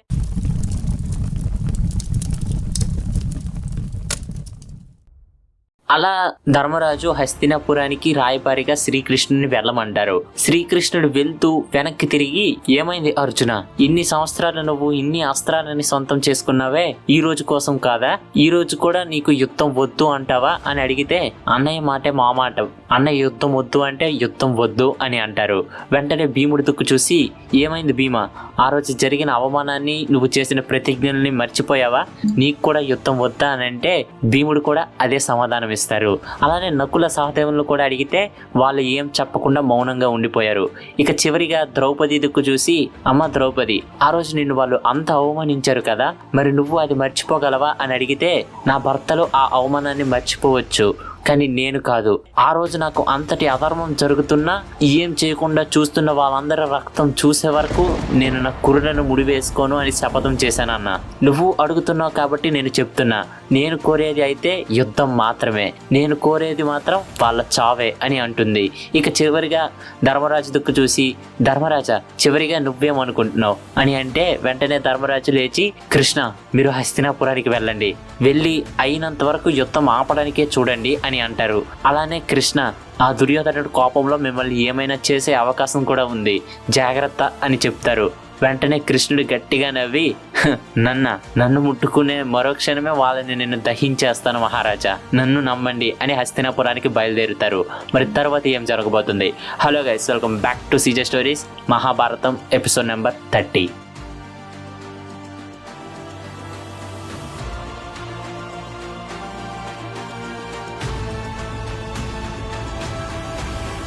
అలా శ్రీకృష్ణుడు హస్తినాపురానికి చేరుకుంటారు. ఇలా కృష్ణుడు వస్తున్నాడు అని తెలిసి దుర్యోధనుడు వెంటనే ఆజ్ఞ ఇస్తాడు. కృష్ణుడి వచ్చే దారి అంతా ఒక పండగలా ఉండాలి, మన వజ్ర వైడూర్యాలు అన్నిటినీ అతను చూడాలి, ఎంత బాగా ఏర్పాట్లు చెయ్యాలి అంటే ఇదంతా చూసి శ్రీకృష్ణుడి యుద్ధంలో మన వైపు వచ్చేయాలి అని అంటాడు. అంటే దుర్యోధనుడు మూర్ఖుడు కదా, ఇవన్నీ శ్రీకృష్ణుడిని మెప్పించేస్తాయి అనుకున్నాడు. అయితే అలా శ్రీకృష్ణుడు అడుగు పెట్టిన దగ్గర నుండి బంగారం ఉండేటట్టు ఏర్పాటు చేశాడు. దాన్ని చూసి చూడనట్టు శ్రీకృష్ణుడు దాటుకుంటూ వచ్చి మొదట అత్త అయిన కుంతీదేవి దగ్గరికి వెళ్ళి పాండవులు చెప్పిన విషయం చెప్పి మీరేమంటారు అని అడిగితే, పాండవులు ఎప్పుడు కూడా రాజ్యం కోసం చూడలేదు, ఎప్పుడు వాళ్ళ అన్న అయిన ధర్మరాజు చెప్పింది వింటారు కాబట్టి వాళ్ళు చెప్పినవి పట్టించుకోకు, వాళ్ళందరిలో సరిగ్గా మాట్లాడేది ఎవరైనా ఉన్నారు అంటే అది నా కోడలు ద్రౌపది మాత్రమే, కాబట్టి ఆమె చెప్పింది మాత్రమే విను కృష్ణ అంటే, సరే అత్తయ్య, కానీ నన్ను ఇక్కడికి యుద్ధాన్ని ఆపడానికి ధర్మరాజు పంపించారు కాబట్టి మొదట దానికోసమే నేను ప్రయత్నిస్తాను అని సభ ఉన్న గదికి వెళ్తుంటే శ్రీకృష్ణుడు వస్తున్నారని తెలిసిన భీష్ముడు, ద్రోణాచార్యుడు, ధృతరాష్ట్రుడు వీళ్ళందరూ ఎంతో ఆతృతగా చూస్తున్నారు. ఇక శ్రీకృష్ణుడు అక్కడికి వచ్చారు. అందరూ ఎంతో ప్రేమగా నమస్కరించి తన కోసం తయారు చేసిన బంగారు సింహాసనం మీద కూర్చోమన్నారు. ఇలా తన కోసం ఇంత బాగా ఏర్పాట్లు చేసినందుకు అందరికీ కృతజ్ఞతలు అని చెప్పి దానిపై కూర్చుంటారు. ఇక కృష్ణుడు ఇలా అంటారు, దుర్యోధన, నువ్వు ఇంతవరకు ఎంతో అధర్మంగా ప్రవర్తించావు. నీ తమ్ముళ్ళైనా సరే నువ్వు ఏ రోజు కూడా వాళ్ళని ప్రేమతో చూడలేదు, నీ అన్నైనా సరే ధర్మరాజుని నువ్వు ఎప్పుడూ గౌరవంగానూ చూడలేదు. ఇప్పుడు చూడు పరిస్థితులు ఎక్కడి వరకు తెచ్చుకున్నావో, ఇప్పటికీ పోయేదేమీ లేదు, నువ్వు రాజుగానే ఉండు, కానీ పాండవుల ఇంద్ర ప్రస్తావనంతో కలిపి కుశష్టల, వృక్తాల, మసంది, వారణావత అనే 5 ఊర్లను మాత్రమే పాండవులకి ఇస్తే సరిపోతుంది అని పాండవులు పంపించారు అని అంటారు. వెంటనే దుర్యోధనుడు, కృష్ణ వచ్చినప్పటి నుండి నేను చూస్తున్నాను, ఏదో నేను అధర్మం చేసినట్టు మాట్లాడుతున్నావు, ఏదో నేను కావాలని ధర్మరాజుని అడవికి పంపించినట్టు మాట్లాడుతున్నావు, నాతో జూదం ఆడి ఓడిపోయి అడవికి వెళ్ళారు, అది వాళ్ళు చేసుకునే తప్పు, ప్రతి ఒక్కరూ నేనేదో తప్పు చేసినట్టు మాట్లాడుతారు ఎందుకు, నేను చేసింది ధర్మమే కదా అని అంటే అది విన్న కృష్ణుడు, దుర్యోధన నువ్వు మూర్ఖుడివి, ఎలా అంటే మూర్ఖులకి వాళ్ళు ఏం చేస్తే అదే సరైనది అని అనుకుంటారు, కానీ నిజానికి అది ఏమాత్రం కూడా సరైనది కాదు, ఒకసారి ఆలోచించు, ఈ ఒప్పందానికి కానీ నువ్వు ఒప్పుకోకపోతే ఇటు చూడు దుర్యోధన, భీష్ముడు, ద్రోణాచార్యులు ద్రోణాచార్యులు, కృపాచార్యులు, అశ్వత్థామ, కర్ణుడు వీళ్ళందరి మధ్య నువ్వు పెరిగిన వాడివి. రేపు యుద్ధంలో పాండవుల ప్రతాపానికి వీళ్ళందరూ నేల మీద పడితే తప్ప నీకు బుద్ధి రాదా? యుద్ధం అంటే ఎంత నష్టం. నిజానికి యుద్ధం చేయాలి అనే కాంక్ష పాండవులలో ఉండాలి నువ్వు చేసిన పనులకి. అలాంటిది వాళ్ళు ఇప్పటికీ కూడా యుద్ధాన్ని ఆపడానికి చూస్తున్నారు. మరి నీకేమైంది అన్న వెంటనే భీష్ముడు, ద్రోణాచార్యుడు, అలానే ధృతరాష్ట్రుడితో సహా అందరూ దుర్యోధనుడికి నచ్చజెప్పారు. అవును దుర్యోధన, శ్రీకృష్ణుడు చెప్పింది సరైనదే, దయచేసి అతను చెప్పిన మాట విను, అందరం సంతోషంగా ఉండొచ్చు. ఇంకో పక్క గాంధారి, నిజమే దుర్యోధన, కావాలి అంటే రాజ్యానికి 4 వైపులా 4 ఊర్లను ఇవ్వు, అప్పుడు పాండవులే నీకు కాపలా ఉన్నట్టు ఉంటుంది, నువ్వు రాజుగానే ఉంటావు. ఇంతమంది చెప్తున్నాము అంటే విషయం అర్థం చేసుకో అని గాంధారి చెప్పగానే ఇంక కోపంతో దుర్యోధనుడు లేచి, అయినా నేనెందుకు పాండవులకు భయపడాలి? ఇప్పుడు నువ్వు చెప్పింది ఒప్పుకుంటే పాండవులకి నేను భయపడినట్టు ఉంటుంది. నేను ఎందుకు అలా చేస్తా? అయినా సరే నా దగ్గర ఏం తక్కువ ఉంది?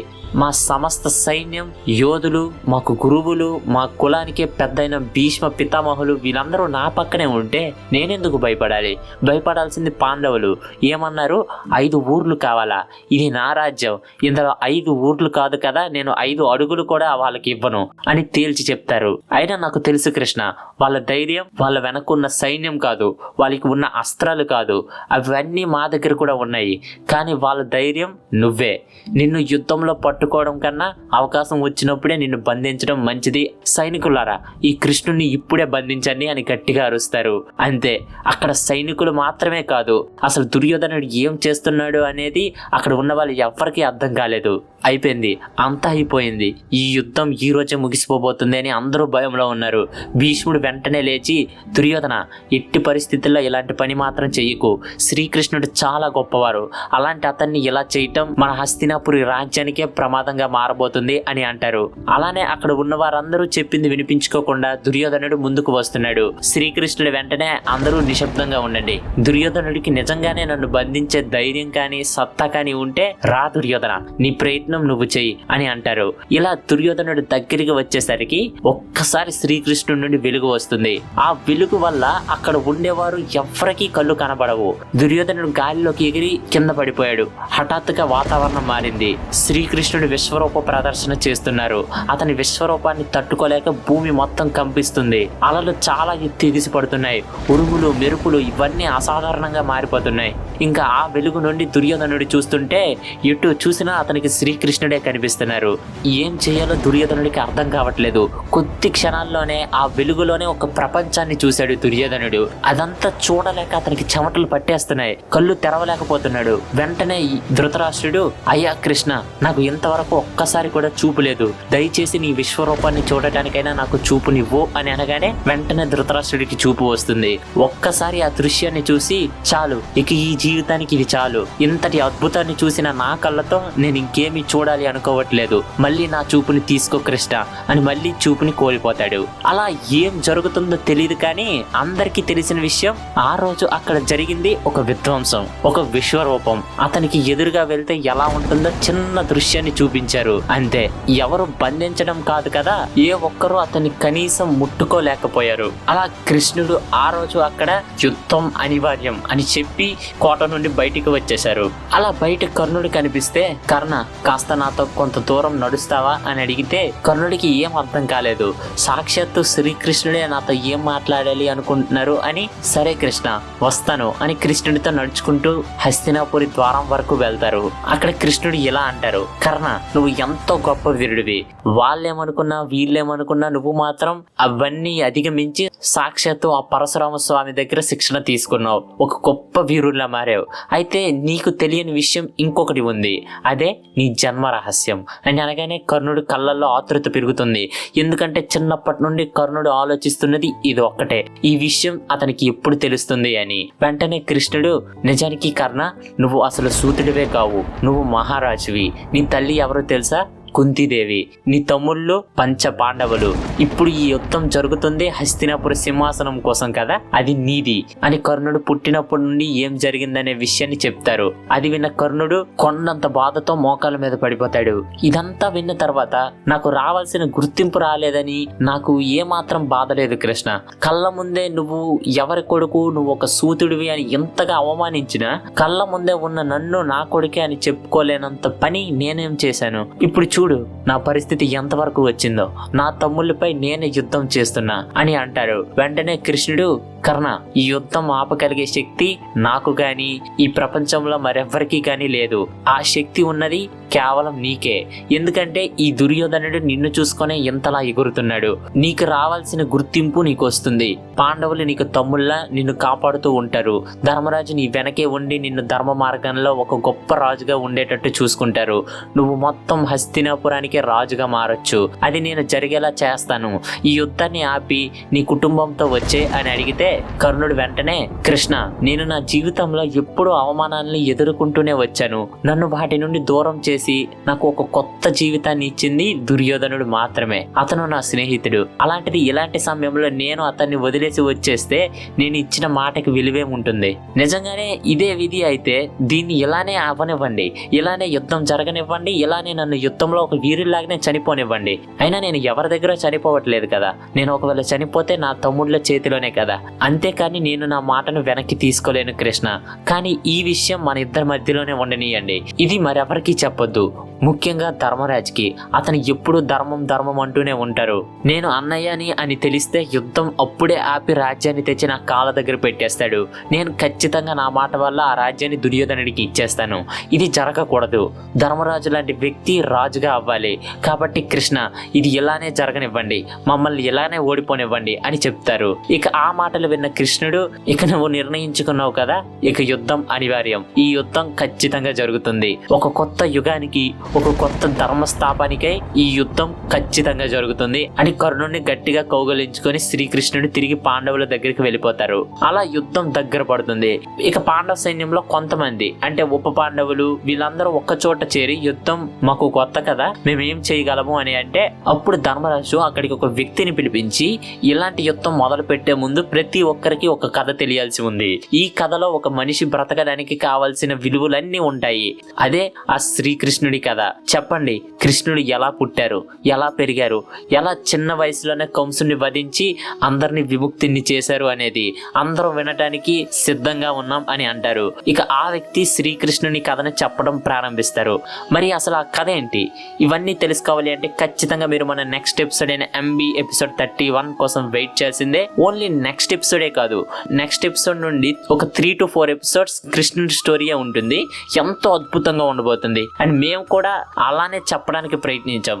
సో గైస్, ఆ నెక్స్ట్ వచ్చే ఎపిసోడ్స్ ని మాత్రం ఈ మహాభారతం సిరీస్ లోనే వన్ ఆఫ్ ద బెస్ట్ గా ఉండబోతున్నాయి. ఎట్టి పరిస్థితుల్లో మిస్ కావద్దు.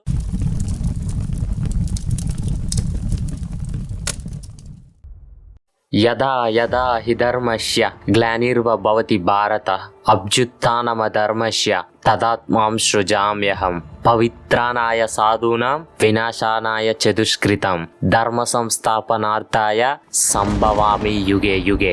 ఎప్పుడెప్పుడు ధర్మాన్ని చీకటి కమ్మేస్తుందో, ఎప్పుడెప్పుడు ధర్మం దాని రెక్కలు విప్పి చిందులు వేస్తుందో, అప్పుడు అధర్మాన్ని అణిచివేయడానికి, అధర్మాన్ని అంతం చేయడానికి నేను ఖచ్చితంగా తిరిగి వస్తాను. ఒక కొత్త ప్రపంచంగా మార్చుతాను. ఇవి శ్రీకృష్ణుడు చెప్పిన మాటలు.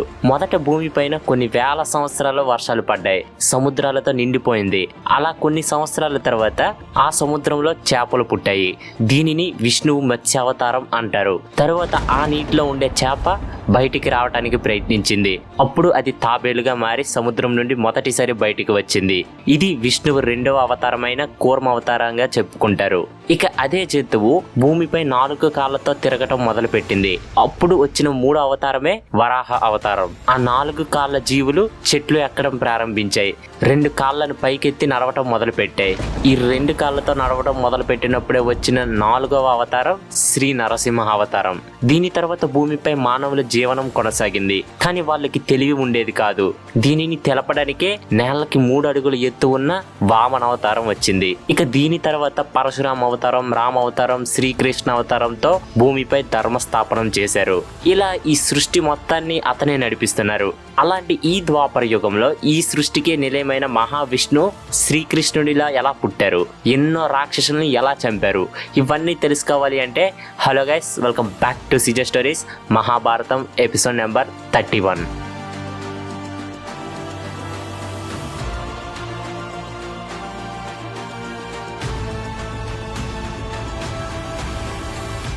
అది మాతృ రాజ్యం. దానికి రాజు ఉగ్రసేనుడు. అతనికి ఒక కొడుకు అలానే కూతురు ఉంటారు. కొడుకు పేరు కంసుడు. ఇతను ఎంతో క్రూరమైన వాడు. స్వయంగా తన తండ్రి అయిన ఉగ్రసేనుడినే బంధించి రాజుగా మారిపోయాడు.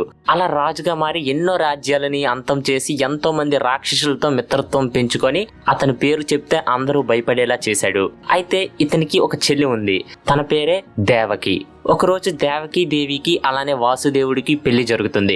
అలా అయ్యి వాళ్ళిద్దరూ రాజ్యానికి రథం మీద వస్తుంటే కంసుడు తన చెల్లి మీద ప్రేమతో ఆ రథాన్ని తానే స్వయంగా లాగుతూ ఉంటాడు. అలా లాగుతుంటే హఠాత్తుగా ఆకాశవాణి ప్రత్యక్షమై, కంస ఎంతో సంతోషంగా ఉన్నట్టున్నావు, నీ చెల్లికి పెళ్లి అయిందని, కానీ నీ చావు దగ్గర పడింది. నీ చెల్లికి పుట్టబోయే 8వ సంతానమే నిన్ను చంపుతాడు, జాగ్రత్త అని మాయమైపోతుంది. ఇక ఇది విన్న వెంటనే కంసుడికి భయం ఎక్కువైంది. అప్పట్లో రాజులు రాజ్యం కోసం ఎంతటికైనా దిగజారేవారు. అది సొంత తండ్రి అయినా సొంత చెల్లి అయినా ఎవరినైనా చంపేసేవారు. ఇలా తన భయం ఎక్కువైంది. ఇంక తన చెల్లి మీద ఉన్న ప్రేమని మర్చిపోయి వెంటనే రథం మీద ఉన్న దేవకిని కిందకి లాగుతాడు. అలా లాగి చంపడానికి కత్తి ఎత్తేసరికి వాసుదేవుడు, ఆగు బావా, ఇలాంటి పని మాత్రం చేయకు. ఏదో ఒక గాలి చెప్పిన మాటల్ని నమ్మి నీ సొంత చెల్లిని నువ్వు చంపుకోకు. ఒక అన్న చెల్లిని ఎప్పుడూ బాగా చూసుకోవాలి, కానీ ఇలా చంపితే నీకే పాపం చుట్టుకుంటుంది. నీ రాజ్యం, నీ ఐశ్వర్యం ఇవన్నీ కోల్పోతావు, చూసుకో అని అంటారు. అయినా సరే కంసుడు ఏ మాత్రం కూడా వినకుండా దేవకి గొంతు పట్టుకుంటాడు. ఇక వసుదేవుడికి ఏం చేయాలో తెలియక కంసుడికి ఒక మాట ఇస్తారు. బావ కంస, నీకు ఆకాశవాణి చెప్పిన దాని ప్రకారం మా 8వ సంతానంతో నీకు చావు వస్తుంది. అంటే నేను నీకు మాట ఇస్తున్నాను, మాకు సంతానం పుట్టగానే తెచ్చి నీకే ఇచ్చేస్తాం, అంతేగాని నీ చెల్లి దేవకిని మాత్రం వదిలేయ్ అని అంటారు. అది విని కంసుడు కూడా మంచి ఉపాయమే అని దేవకిని వదిలేస్తారు. ఇలా తర్వాత కొన్ని రోజులకి దేవకి వసుదేవులకి మొదటి సంతానం పుడతారు. చెప్పిన మాట ప్రకారమే బాధ వేసిన వాసుదేవుడు ఆ పిల్లాన్ని పట్టుకొని కంసుని దగ్గరికి వెళ్తాడు. అలా కంసుడికి ఆ బిడ్డని ఇస్తుంటే వెంటనే కంసుడు, బావ వసుదేవ, ఈ బిడ్డని నువ్వే తీసుకొని వెళ్ళు. నాకు కేవలం మీ 8వ సంతానంతోనే ప్రమాదం అన్నారు కాబట్టి నేను కేవలం మీ 8వ సంతానాన్ని మాత్రమే చంపుదా అని పంపించేస్తాడు. వాసుదేవుడికి సంతోషంగానే ఉన్నా సరే కంసుడు అన్న ఏ మాటల మీద నమ్మకం లేదు. అలా తిరిగి వసుదేవుడు వెళ్ళిపోయారు. కానీ ఒకరోజు నారదుడు కంసుని దగ్గరికి వచ్చి, కంస, చెల్లి మీద ప్రేమతో వదిలేశావు, కానీ తనకి పుట్టబోయే 8వ సంతానం సాక్షాత్తు ఆ శ్రీ మహావిష్ణువు ఇంకొక అవతారమే. నీ చావు కోసమే అతను పుడుతున్నారు. నువ్వు వేరంగా ఏమైనా చెయ్యకపోతే అది నీ చెయ్యి జారిపోతుంది అని విధి గురించి చెప్పి వెళ్ళిపోతారు. ఇక దీనితో కంసుడిలో మరింత భయం పెరిగింది. ఇలా ఎందుకు నారదుడు చేశారు అంటే ఈ అవతారం ఇంకా వేరంగా రావాలి అని మాత్రమే. ఇక ఆ కోపంతో వెంటనే కంసుడు తన భటులను పంపించి దేవకి వసుదేవులను బంధించేస్తాడు. ఇంకా వాళ్ళకి పుట్టిన మొదటి బిడ్డ పాపం పసివాడు అని కూడా చూడకుండా గట్టిగా ఆ పక్క ఉండే బండరాయి మీదకి విసిరేస్తాడు. అలా మొదటి కొడుకుని చంపి ఆనందంతో కంసుడు తిరిగి వెళ్ళిపోతాడు. దేవకి మాత్రం ఎంతో బాధపడుతుంది. దేవకి మాత్రమే కాదు, ఈ విషయం తెలిసిన ప్రపంచంలో ఎవరైనా సరే బాధపడాల్సిందే. ఎందుకంటే అప్పుడే పుట్టిన ఒక పసి బాలుని అంత దారుణంగా చంపినందుకు. ఇక రోజులు గడుస్తున్నాయి, సంవత్సరాలు గడుస్తున్నాయి. 2, 3 ఇలా 6 సంతానాన్ని కంసుడు చంపేస్తాడు. ఇక 7వ సంతానం పుట్టే సమయం వచ్చింది.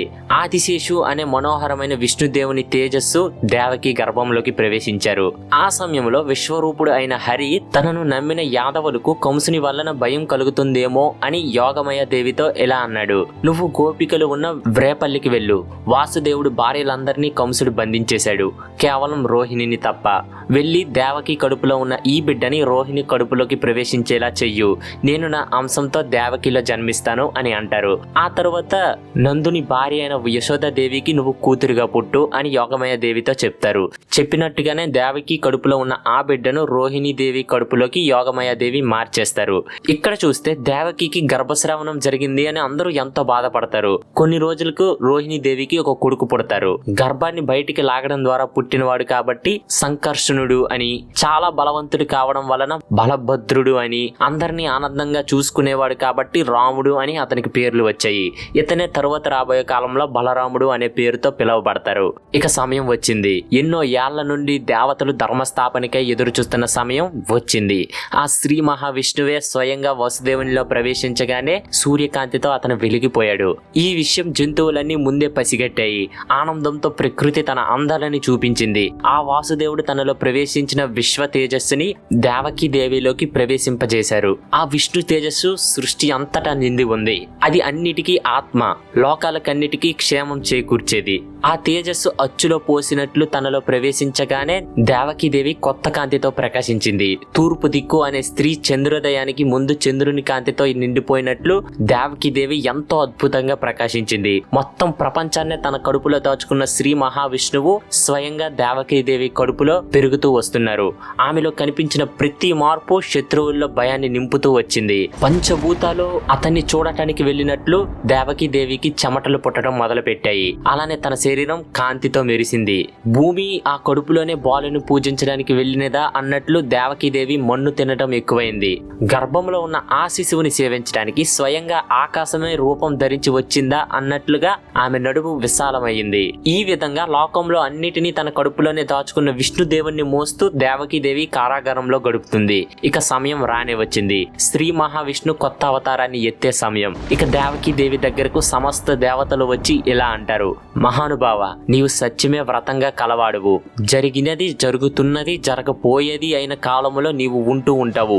భూమి, నీరు, అగ్ని, వాయువు, ఆకాశం అనే 5 భూతాలు నీ అందే జన్మిస్తాయి. ఆ 5 భూతాల్లోని నీవే నిండి ఉన్నావు. పంచభూతాలు ప్రళయంలో అణిగిపోయిన తరువాత కూడా నీవు ఉంటావు. సృష్టిలో ఉన్న సత్యం అనేదే నీ వాక్కు. ఇక సమయం వచ్చింది స్వామి, ఈ భూమి మీద ఉన్న అధర్మాన్ని మొత్తం అంతం చేసి ధర్మస్థాపనం చెయ్యటానికి. సమస్త సృష్టి నీ రాక కోసం ఎదురు చూస్తుంది అని చెప్పి వెళ్ళిపోతారు. ఇక ఒక్కసారి కారాగారంలో ఉన్న దేవకి వసుదేవులకి ఎదురుగా ఏదో వెలుగులా వస్తుంది. వాళ్ళు సరిగ్గా చూస్తే అక్కడ ప్రత్యక్షమైంది సాక్షాత్తు శ్రీ మహావిష్ణువు. దేవకీ దేవిని చూసి ఇలా అంటారు: అమ్మ, పూర్వం స్వయంభువ మన్వంతరంలో పృష్ణి అనే మహాపతివ్రతగా పుట్టావు. అప్పుడు వసుదేవుడు సుతుపుడు అనే ప్రజాపతి. మీరిద్దరూ సృష్టి కాలంలో బ్రహ్మదేవుడికి మహా తపస్సు చేశారు. ఎన్నో ఇంద్రియాలను జయించారు. గాలి, వాన, ఎండ, మంచు మొదలైనవి ఎన్ని వచ్చినా మీరు సహించారు. యాకాకులై కేవలం ఆకులు, అలములు తిని తీవ్రమైన మహాతపస్సును చేశారు. అలా నిష్ఠితో నా నిమజ్జనం చేసి నా తత్వాన్ని సమీపించగలిగారు. చక్కని రీతిలో నన్ను పూజించారు. అప్పుడు నేను నా సత్యరూపాన్ని చూపించి శ్రేష్టమైన వరాలు కోరుకోమని చెప్పాను. అయితే మీరు అతి కష్టసాధ్యమైన మోక్షాన్ని కోరలేదు. కాబట్టి నాతో సమానమైన కొడుకును ప్రసాదించమని మీరు నన్ను అడిగారు. సృష్టి సంతానం పొందడం అనేది నా సంకల్పం గనుక నేను మీ కోరికకు మెచ్చుకున్నాను. అలాగే మీకు వరం ఇచ్చాను. నా లాంటి వారు ఈ సమస్త ప్రపంచంలోనే మరొకరు లేరు కనుక నేనే స్వయంగా మీ దంపతులకు కుమారుడిగా జన్మించాను. 2వ జన్మలో మీరు అదితి, కశ్యపుడు అను పేర్లతో ప్రఖ్యాతులైన దంపతులుగా జన్మించారు. అప్పుడు నేను పొట్టివాని రూపంలో వామనుడు అనే పేరుతో మీకు జన్మించాను. అప్పుడు ఇంద్రుడు నాకు అన్నగారు. ఇక ఈ 3వ జన్మలో ఇప్పుడు పూర్వం నేను ఇచ్చిన మాట ప్రకారం మీకు కుమారుడిగా పుట్టాను. ఇక మీ యందు ఎప్పటికీ నా జన్మం లేదు. నన్ను మీరు కుమారుడిగా తలుచుకుంటూ ఉంటారు. నా మీద మీకున్న ప్రేమ వలన ఇక నుండి మీరు జన్మ ఎత్తరు. ఇదే మీ చివరి జన్మ. నేనే మత్స్య అవతారాన్ని, నేనే కూర్మ అవతారాన్ని, నేనే వారాహ అవతారాన్ని, నేనే నరసింహ అవతారాన్ని, నేనే వామన అవతారాన్ని, నేనే పరశురామ అవతారాన్ని, నేనే శ్రీరామ అవతారాన్ని, నేనే బ్రహ్మ, విష్ణు, మహేశ్వరుణ్ణి. ఇప్పుడు స్వయంగా మీ కడుపులో మళ్ళీ జన్మించబోతున్నానమ్మా అని శ్రీ మహావిష్ణువు ఆ వెలుగులో నుండి ఒక చిన్న పిల్లాలిలా మారిపోతారు. వెంటనే వాసుదేవుడు వెళ్లి ఆ పిల్లాన్ని ఎత్తుకుంటారు. ఇక ప్రకృతి ఉరుములతో తన ఆనందాన్ని చూపిస్తుంది. అలలు భారీ ఎత్తున ఎగిసిపడుతున్నాయి. ప్రకృతి తన అందాలతో మెరిసిపోతుంది. సమస్త సృష్టి మొత్తం ఆ చిన్న పిల్లాన్ని చూడటానికి ఎంతో ఆతృతగా ఎదురు చూస్తుంది. వసుదేవుడు మాత్రం కృష్ణుడి దిక్కు చూస్తే ముద్దుగా ఎంతో బాగుంటాడు. ఆ పిల్లాన్ని దేవకీదేవి గట్టిగా హత్తుకొని నమస్కరించి, సమస్త ప్రపంచం నీ పిల్లలే, అలాంటిది నువ్వే మాకు పిల్లాడిలా పుట్టావా స్వామి అని అంటారు. ఇంతలో వసుదేవుడు ఎలా అయినా ఈ పిల్లాన్ని నేను కాపాడుకుంటా అని అంటారు. కానీ ఎలా? బయట భటులు ఉంటారు. వాళ్ళు కారాగారానికి తాళాలు వేసేశారు. నువ్వు ఈ కారాగారం నుండి బయటికి వెళ్లే లోపే దొరికిపోతావు అని దేవకీదేవి అనగానే ఇలా అంటారో లేదో ఆ కారాగారానికి ఉన్న తాళం తెగి కింద పడిపోతుంది. వెంటనే ఆ చుట్టుపక్క ఉండే భటులందరూ కళ్ళు తిరిగి పడిపోతారు. వెంటనే వెంటనే వసుదేవుడి నవ్వి, సామాన్య వాళ్ళని అయితే ఎవరైనా ఆపగలరు కానీ స్వయంగా దేవుణ్ణి ఎవరైనా ఆపగలరా అని కృష్ణుని ఎత్తుకుంటూ మెల్లగా నడుచుకుంటూ రాజ్యం బయటకు వచ్చేశారు. ఇక చూస్తే ఎదురుగా యమునా నది, వర్షం జోరుగా పడుతుంది. ఎలా అయినా అందరూ లేచేలోపే పక్కన ఉన్న గోకులంలోకి ఈ పిల్లాన్ని తీసుకుని వెళ్ళిపోవాలి అని అనుకుంటున్నారు. హఠాత్తుగా ఏం జరిగిందో తెలీదు, కానీ ఆ రోజు అక్కడ ఒక అద్భుతం జరిగింది. త్రేతాయుగంలో శ్రీరాముడు సముద్రం మీద ఇటుకలను ఎలా పెట్టగలిగారో సరిగ్గా అదే విధంగా యమునా నది మధ్యకు రెండుగా చీలి దారిని ఇస్తుంది. ఇక వాసుదేవుడు ఎంతో సంతోషించి శ్రీకృష్ణుని పక్కనే ఉన్న గోకులంలోనికి తీసుకువెళ్ళిపోతారు. అక్కడ సరిగ్గా యోగమయ దేవి ఒక బిడ్డగా అప్పుడే యశోదాదేవికి పుడతారు. ఆ అలసటలో యశోదాదేవి నిద్రలో ఉంటారు. అలాంటి సమయంలో ఎలాంటి శబ్దం చేయకుండా వసుదేవుడు ఎంతో నిదానంగా వెళ్లి ఆ పాపను తీసుకుని శ్రీకృష్ణుని అక్కడ పెట్టి తిరిగి మళ్ళీ కారాగారంలోకి వచ్చేస్తారు. ఇలా వచ్చి మళ్ళీ ఏం తెలియనట్టు కూర్చుంటారో లేదో తెగిన తాళాలు మళ్ళీ ముందులా వచ్చేస్తాయి. పడిపోయిన బట్టలు మళ్ళీ లెగుస్తారు.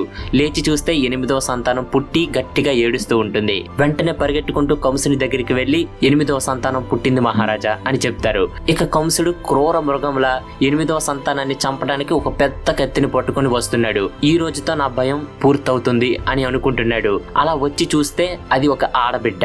అయినా సరే చంపడానికి ప్రయత్నిస్తుంటే వెంటనే దేవకి దేవి అడ్డుపడి, సోదరా పుట్టింది ఆడబిడ్డ అంటే నీతో ఆకాశవాణి ఏం చెప్పిందో అది తప్పు. ఇప్పటికే 6 పసివాళ్ళను చంపి పాపం చేసుకున్నావు. ఇప్పుడు ఈ పాపను కూడా చంపి పాపం చేసుకోకు అని అంటారు. అయినా సరే వినకుండా ఆ పాప కాళ్ళు పట్టి లాగి నేల మీద గట్టిగా కొడతాడు. ఆ పాప నేలకి తగిలే బదులు హఠాత్తుగా గాలిలోకి వెళ్తుంది. ఒక దేవతలా మారిపోతుంది. కోపంతో, దుష్టుడా కంస, ఇంతటి పాపం చేస్తావా? నువ్వు అమాయకులైన 6 పసివాళ్ళని ఇప్పటికే చంపావు. ఇప్పుడు ఒక పసి పాప అని కూడా చూడకుండా చంపాలి అనుకుంటున్నావు. నీకు రాజ్యకాంక్ష చాలా ఎక్కువైపోయింది. నేను చెప్పింది జాగ్రత్తగా విను. నిన్ను చంపవలసిన వాడు ఇంకో దగ్గర ఇప్పటికే జన్మించారు. నీకు మరణం తథ్యం. నీ మృత్యువు నిన్నే వెతుక్కుంటూ వస్తుంది అని మాయమైపోతారు. అది విని కంసుడికి ఇంకా భయం పెరిగిపోతుంది. వెంటనే ఇన్ని రోజులు ఇంత దారుణంగా ప్రవర్తించినందుకు తన చెల్లికి క్షమాపణలు అడిగి కారాగారం నుండి విడిపిస్తాడు. ఇక ఇంకో పక్క శ్రీకృష్ణుడు అంటే అబ్బాయి పుట్టాడు అని తెలియగానే ఆ ఊర్లో గోపికలందరూ ఎంతో సంతోషించి కృష్ణుని చూడటానికి వస్తారు. ఇక ఇక్కడ కంసుడు ఒక సభను ఏర్పాటు చేస్తాడు. అందులో వచ్చిన మంత్రులందరితో యోగమయాదేవి చెప్పిన మాటలను చెప్తాడు. వెంటనే మంత్రులు, ఇంకేం ఆలోచిస్తున్నారు మహారాజా, ఆజ్ఞ ఇవ్వండి, మేము తక్షణమే వెళ్లి చుట్టుపక్కల ఉండే అన్ని ఊర్లలో చిన్న పిల్లలను చంపి వస్తాము అని అంటారు. అది విని కంసుడికి కూడా ఆశ పుడుతుంది. ఇక రాక్షసుల్ని అలానే తనకున్న సమస్త సైన్యాన్ని పిలుస్తాడు. పిలిచి ఆజ్ఞ ఇస్తాడు, చుట్టూ ఉండే ఊర్లు అడవిలు అన్ని వెతకండి, ఎక్కడ పసిబిడ్డ కనిపించినా చంపివేయండి. ఇక వాళ్ళందరూ సరే మహారాజా మీరు అన్నట్టుగానే చేస్తాం అని అందరూ బయలుదేరుతారు. ఇంకో పక్క విష్ణుమూర్తి 8వ అవతారం ఒక అద్భుతం భూమి మీదకి వచ్చేశారు. మరి ఈ శ్రీకృష్ణుడు కంసుని ఎలా చంపబోతున్నారు, రాబోయే రాక్షసుల్ని ఎలా చంపబోతున్నారు, ఇవన్నీ తెలుసుకోవాలి అంటే ఖచ్చితంగా మీరు మన నెక్స్ట్ ఎపిసోడ్ అయిన MB ఎపిసోడ్ 32 కోసం వెయిట్ చేయాల్సిందే. ఆ ఎపిసోడ్ దీనికన్నా బాగుంటుంది. కంసుడు శ్రీకృష్ణుని చంపడానికి 3 రాక్షసుల్ని పంపిస్తారు. ఆ స్టోరీని నేను నెక్స్ట్ వీడియోలో చెప్పబోతున్నా.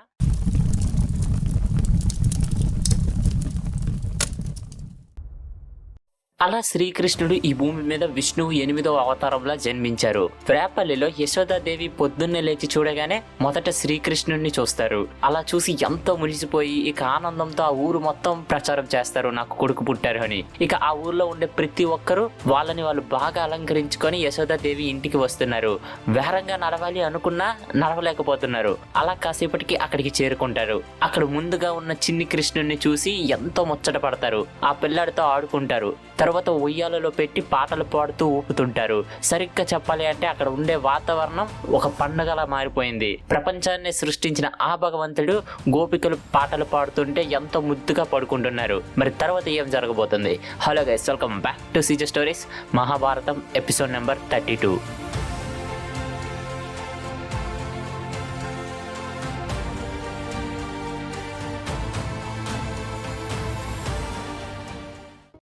అలాగే వీడియో స్టార్ట్ చేసే ముందు ఒక చిన్న విషయం, కొత్తగా ఎవరైనా మన ఛానల్ని చూస్తుంటే వీడియోని పూర్తిగా చూడండి. వీడియో నచ్చితే మాత్రమే మన ఛానల్ని సబ్స్క్రైబ్ చేసుకోండి. అలాగే ఒకవేళ మన సబ్స్క్రైబర్ చూస్తుంటే కంప్లీట్గా చూడండి. అండ్ అలాగే వీడియో నచ్చితే ఖచ్చితంగా మన వీడియోని లైక్ చేసి అట్లీస్ట్ మీకు తెలిసిన ఒక్కరికైనా ఈ వీడియోని షేర్ చేయండి. జస్ట్ ఒక్కరికైనా.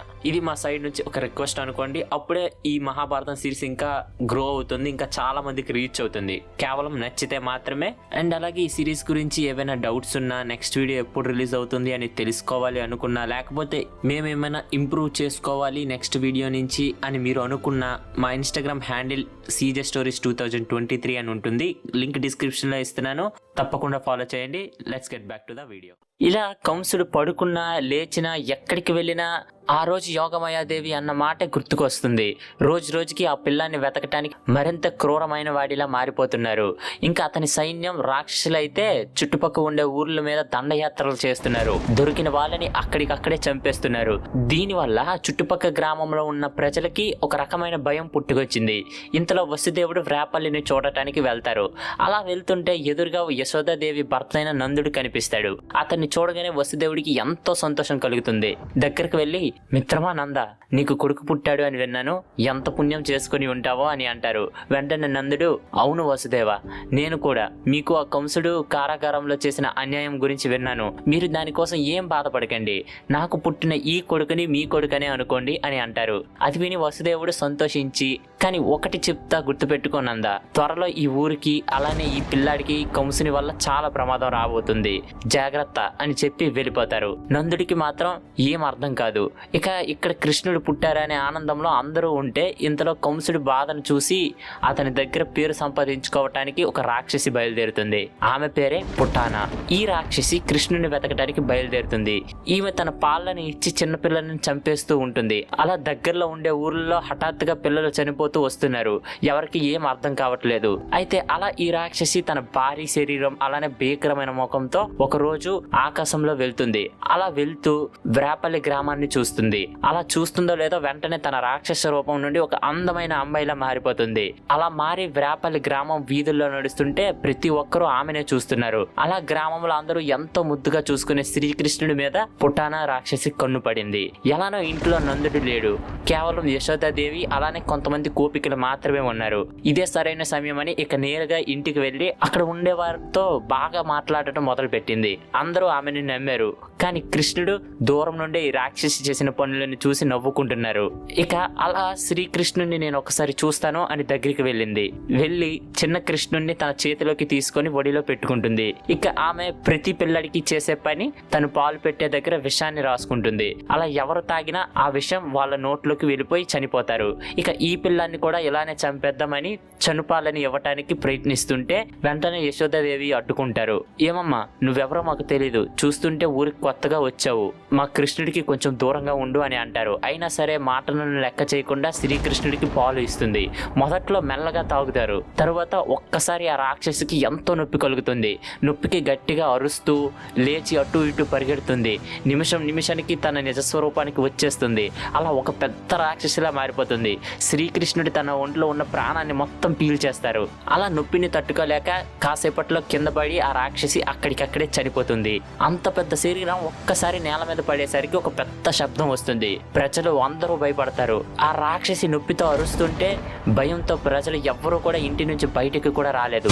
కానీ ఆ రాక్షసి చనిపోయిన తర్వాత వచ్చిన శబ్దానికి ఏం జరిగింది అని కంగారు మీద అందరూ ఇంటి నుంచి బయటికి వచ్చి చూస్తే ఆ రాక్షసి శరీరం వల్ల ఎన్నో పంటలు మొక్కలు నాశనమయ్యాయి. ఇక కొంతమంది ధైర్యం చేసి దగ్గరికి వెళ్ళి చూస్తే చనిపోయిన ఆ రాక్షసి శరీరం మీద శ్రీకృష్ణుడు కూర్చొని నవ్వుకుంటూ ఉంటారు. అది చూసి అక్కడికి వెళ్ళిన గోపికలు మాత్రమే కాదు, అక్కడ ఉండే వారందరికీ ఆశ్చర్యం వేసింది.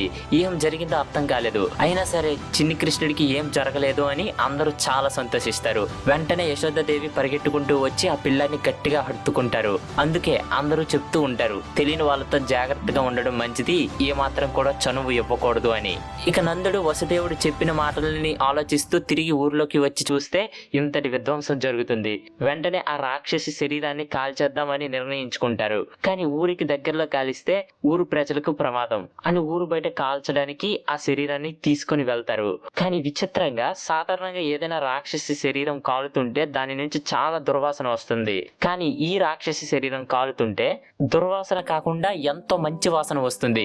అందరూ ఆశ్చర్యపోతారు అలా ఎందుకు వచ్చింది అని. ఇలా ఎందుకు వచ్చింది ఎవరికైనా తెలిస్తే కామెంట్ చేయండి, చూద్దాం ఎంతమందికి తెలుసు అని. ఇలా రోజులు గడుస్తున్నాయి. నందునికి మాత్రం వసుదేవుడు అన్న మాట మాత్రమే పదే పదే గుర్తుకొస్తుంది. కంసుడికి పుట్టానా చావు విషయం తెలిసి తెలిసింది. ఇక వ్రాపల్లి గ్రామం మీద అతను ఎక్కువ దృష్టి పెట్టడం మొదలు పెట్టాడు. ఎందుకైనా మంచిది ఆ ఊరిని ఇంకొకసారి పరీక్షిద్దాం అని మరొక రాక్షసుని పంపించాడు. అతని పేరే త్రినవర్త. ఇక వ్రాపల్లిలో హడావిడి అంతా చిన్ని కృష్ణుడి దగ్గరే ఉంది. ఊర్లో ఉన్న అందరూ ఒక ఎడ్ల బండి మీద పిండి వంటలను చేసి తెస్తారు. అయితే యశోదాదేవి పనిలో పడి శ్రీకృష్ణుడిని మర్చిపోతారు. కృష్ణుడితో పిల్లలు అందరూ ఆడుకుంటూ ఉంటారు. అలా ఆకలితో శ్రీకృష్ణుడు ఏడుస్తూ పొరపాటున అతని కాలు ఆ బండికి తగులుతుంది. అంతే, అది చప్పున ఆకాశంలోకి ఎగిరి కింద పడి ముక్కలు ముక్కలు అయిపోతుంది. ఆ శబ్దం విని వెంటనే యశోదాదేవి పరిగెట్టుకుంటూ వచ్చి చూస్తే ఆ ఎడ్ల బండి ముక్కలైపోయి ఉంటుంది. ఏం జరిగింది అని అక్కడ ఉండే పిల్లలని అడిగితే కేవలం కాళ్ళతో తన్నాడు అందుకే అని అంటారు. మళ్ళీ అందరిలో ఆశ్చర్యం, అసలు ఏం జరిగింది అని. కేవలం ఇంత చిన్న పిల్లడికి అంత బలం ఎలా వస్తుంది అని. ఇంతలో పొద్దున్నే అయినా ఊరంతా చీకటి కమ్ముకుంటుంది. పెద్ద గాలి, ఉరుములు, చాలా గట్టిగా ఉంటుంది. అందరూ ఈ రోజు ఏదో జరగబోతుంది అనుకుని ఎవరింట్లోకి వాళ్ళు వెళ్ళిపోయారు. ఇంకా ఆ గాలి తుఫానుగా మారింది. నిజానికి చెప్పాలి అంటే అది ఒక గాలి కాదు, అది కంసుడు పంపించిన త్రినవర్త అనే రాక్షసుడు కృష్ణుడిని చంపడానికి ఒక భారీ సుడిగుండంలో వస్తాడు. ఇక యశోదాదేవి కృష్ణుడికి పాలు పెట్టి ఆమె ఒళ్ళో పడుకుని పెట్టుకుంటుంది. కానీ ఉన్నట్టుండి హఠాత్తుగా శ్రీకృష్ణుడు బరువు పెరగడం మొదలు పెడతారు. ఆ బరువు ఎంతలా పెరుగుతారు అంటే యశోదాదేవికి తన ఒళ్ళో పడుకుని పెట్టుకోవడం కష్టంగా మారిపోతుంది. అందుకని శ్రీకృష్ణుడిని కాసేపు పక్కన పెట్టి అలా చేరబడతారు. అంతే, ఇక ఒకేసారి ఆ రాక్షసుడు సుడిగుండాన్ని పెద్దది చేస్తాడు. అక్కడ వచ్చే దుమ్ము వల్ల ఎవరికి సరిగ్గా కళ్ళు కనిపించటం లేదు. ఇక అలాంటి సమయంలో చిన్ని కృష్ణుడిని తీసుకొని గాలిలోకి ఎగిరిపోతాడు. అలా వీలైనంత ఎత్తుకి వేరంగా కృష్ణుడిని తీసుకొని వెళ్ళిపోతుంటారు. కానీ ఆశ్చర్యంగా ఆ రాక్షసుడి పైకి వెళ్తున్న కొద్దీ కృష్ణుడి బరువు ఇంకా పెరుగుతూ వస్తుంది. ఇక ఆకాశం మీదకి వెళ్ళేసరికి ఆ రాక్షసుడికి అర్థమైపోతుంది ఈ పిల్లాడు సామాన్యమైన వాడు కాదు, ఇతనిలో ఏదో శక్తి ఉంది అని. ఇంతలో వెంటనే శ్రీకృష్ణుడు ఆ రాక్షసుడు మెడ పట్టుకొని కిందకి వేలాడతారు. అంతే, ఆ బరువును తట్టుకోలేక ఆకాశం నుండి ఒక తోక చుక్కలో వచ్చి భూమి మీద పడిపోతాడు. అదే కాకుండా కృష్ణుడు కూడా ఆ రాక్షసుడి మీద ఉండేసరికి అంత బరువుని తట్టుకోలేక ఆ రాక్షసుడు చల్లా చెదురైపోయి ప్రాణాలను వదిలేస్తాడు. మీరు ఇక్కడ ఒకటి గమనించారా? సరిగ్గా ఆ రాక్షసుడు రాకముందే శ్రీకృష్ణుడు బరువు పెరగటం మొదలు పెట్టారు. ఇలా ఎందుకు చేశారు అంటే శ్రీకృష్ణుడికి మొత్తం తెలుసు, తర్వాత ఏం జరగబోతుందో కూడా అతనికి తెలుసు. అలాంటి సమయంలో యశోదాదేవి మీద కానీ కృష్ణుడు ఉంటే ఆమెకు కూడా ఏమైనా ప్రమాదం జరగచ్చు అని అలా చేశారు. అందుకే అంటూ ఉంటారు, అతను నమ్మిన వారిని ఎప్పుడూ బాగా చూసుకుంటూ ఉంటారు అని. ఇక మేఘాలు తప్పుకుంటే మళ్ళీ స్వచ్ఛమైన గాలి వస్తుంది. అందరూ ఇళ్ల నుండి బయటికి వస్తారు. యశోదాదేవి పక్కకు చూస్తే శ్రీకృష్ణుడు ఉండరు. అంతే, ఇంకా ఏడుస్తూ కంగారుతో బయటికి వచ్చి చూస్తే అప్పుడే కొంతమంది మళ్ళీ శ్రీకృష్ణుడిని తెచ్చి యశోదాదేవికి ఇచ్చి ఒక మాట అంటారు, అమ్మ నేను ఇప్పుడు చెప్పింది గుర్తుపెట్టుకోండి, నీ కొడుకు సామాన్యవాడైతే కాదు, ఇతనిలో ఏదో తెలియని శక్తి ఉంది అని అంటారు. కానీ నందుడికి ఉన్న ఒకటే భయం, వసుదేవుడు చెప్పిన మాటలు. అచ్చం వసుదేవుడు ఎలా చెప్పారో అలానే సంఘటనలు కూడా జరుగుతున్నాయి. ఇంకా భయంతో ఆ ఊర్లో ఒక సభను ఏర్పాటు చేస్తారు. మనం మన పిల్లల్ని కాపాడుకోవాలి అంటే మనం ఇక్కడ నుండి వేరే ఊరికి మారిపోవాలి అని అంటారు. కానీ ఆ ఊర్లో ఉండే ప్రజలందరూ కానీ ఇంత హఠాత్తుగా వేరే ఊరు అంటే మనకి ఇప్పుడు ఏ ఊరు దొరుకుతుంది అని అంటారు. దానికి నందుడు సమాధానం ఇస్తూ, దగ్గరలో బృందావనం అనే ఒక ఊరు ఉంది. పచ్చని చెట్లు, గోవులకు ఆహారంతో, ఆహ్లాదకరమైన వాతావరణంతో ఎంతో అద్భుతంగా ఉంటుంది. అక్కడికి మనందరం వెళ్లి నివాసాన్ని ఏర్పాటు చేసుకుందాం అని అంటారు. నందుడు చెప్పిన మాటలు అందరికీ సరైనవే అనిపించి ఇక బయలుదేరుతారు. మొత్తం వ్రాపల్లి గ్రామాన్ని ఖాళీ చేసి అందరూ ఒకరి తర్వాత ఒకరు బృందావనానికి బయలుదేరుతారు. ఇక కంసుడు లాభం లేదు, పంపించిన రాక్షసులందరూ చనిపోతున్నారు అని ఈసారి అతని దగ్గర ఉన్న అతి బలమైన రాక్షసుడిలో ఒకడైన బకాసురుడిని వెళ్ళమంటాడు. అతని పేరు చెప్తే స్వయంగా దేవతలు కూడా భయపడతారు. ఒక భారీ కొంగ రూపంలో ఉండే అతను ఎవరినైనా అమాంతం మింగేయగలడు. ఇక ఆజ్ఞ ఇవ్వగానే, నేను మాటిస్తున్నాను మహారాజా, మీ శత్రువు ఎవరైతే ఉంటారో వాళ్ళని నేను తప్పకుండా వధిస్తాను అని బృందావనం వైపు ఎగురుకుంటూ జోరుగా వెళ్తాడు. ఇంకో పక్క వ్రాపల్లి నుండి అప్పుడే బృందావనానికి మారి అక్కడ నివాసాన్ని ఏర్పాటు చేసుకుంటారు. చిన్ని కృష్ణుడు మాత్రం ఎంతో ముద్దుగా ఏం తెలీదు అన్నట్టు నటిస్తూ యశోదాదేవి ఒళ్ళో పడుకొని ఉంటారు. మరి తర్వాత ఏం జరగబోతుంది తెలుసుకోవాలి అంటే ఖచ్చితంగా మీరు మన నెక్స్ట్ ఎపిసోడ్ అయిన MB ఎపిసోడ్ 33 కోసం వెయిట్ చేయాల్సిందే. ఆ ఎపిసోడ్లో ఒక చిన్న పిల్లడు ఒక పెద్ద గోవర్ధని పర్వతాన్ని తన చిటికెల వెన్నతో ఎలా ఎత్తారు. ఇదే కాకుండా ఇంకా చాలా రాక్షసుల కథలు చెప్పబోతున్నా, అది మీరు తప్పకుండా చూడాలి.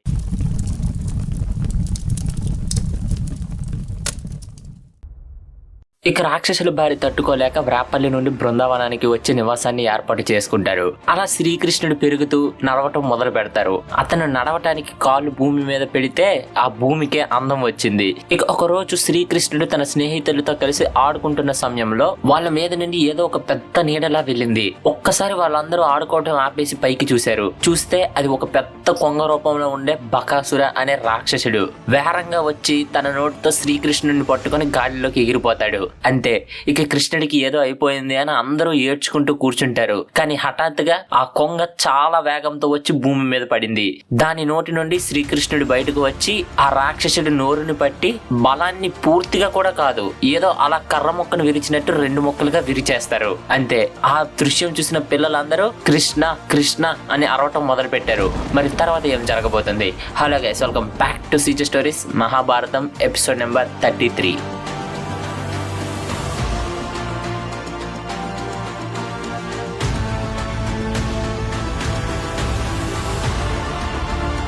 ఇలా బృందావనానికి మారిన కొత్తలో అందరూ ఎంతో సంతోషంగా ఉంటారు. శ్రీకృష్ణుడు అయితే అల్లరి వయసుతో సంబంధం లేకుండా చేస్తున్నారు. ఒకరి ఇంట్లో వెన్న దొంగతనం చేస్తే మరొకరి ఇంట్లో రాయిని విసిరి పారిపోయేవారు. ఇంట్లో అత్త కోడలు ఉంటే కోడలు పడుకున్నప్పుడు తన మూతి మీద వెన్న రాసి అక్కడి నుండి పారిపోయేవారు.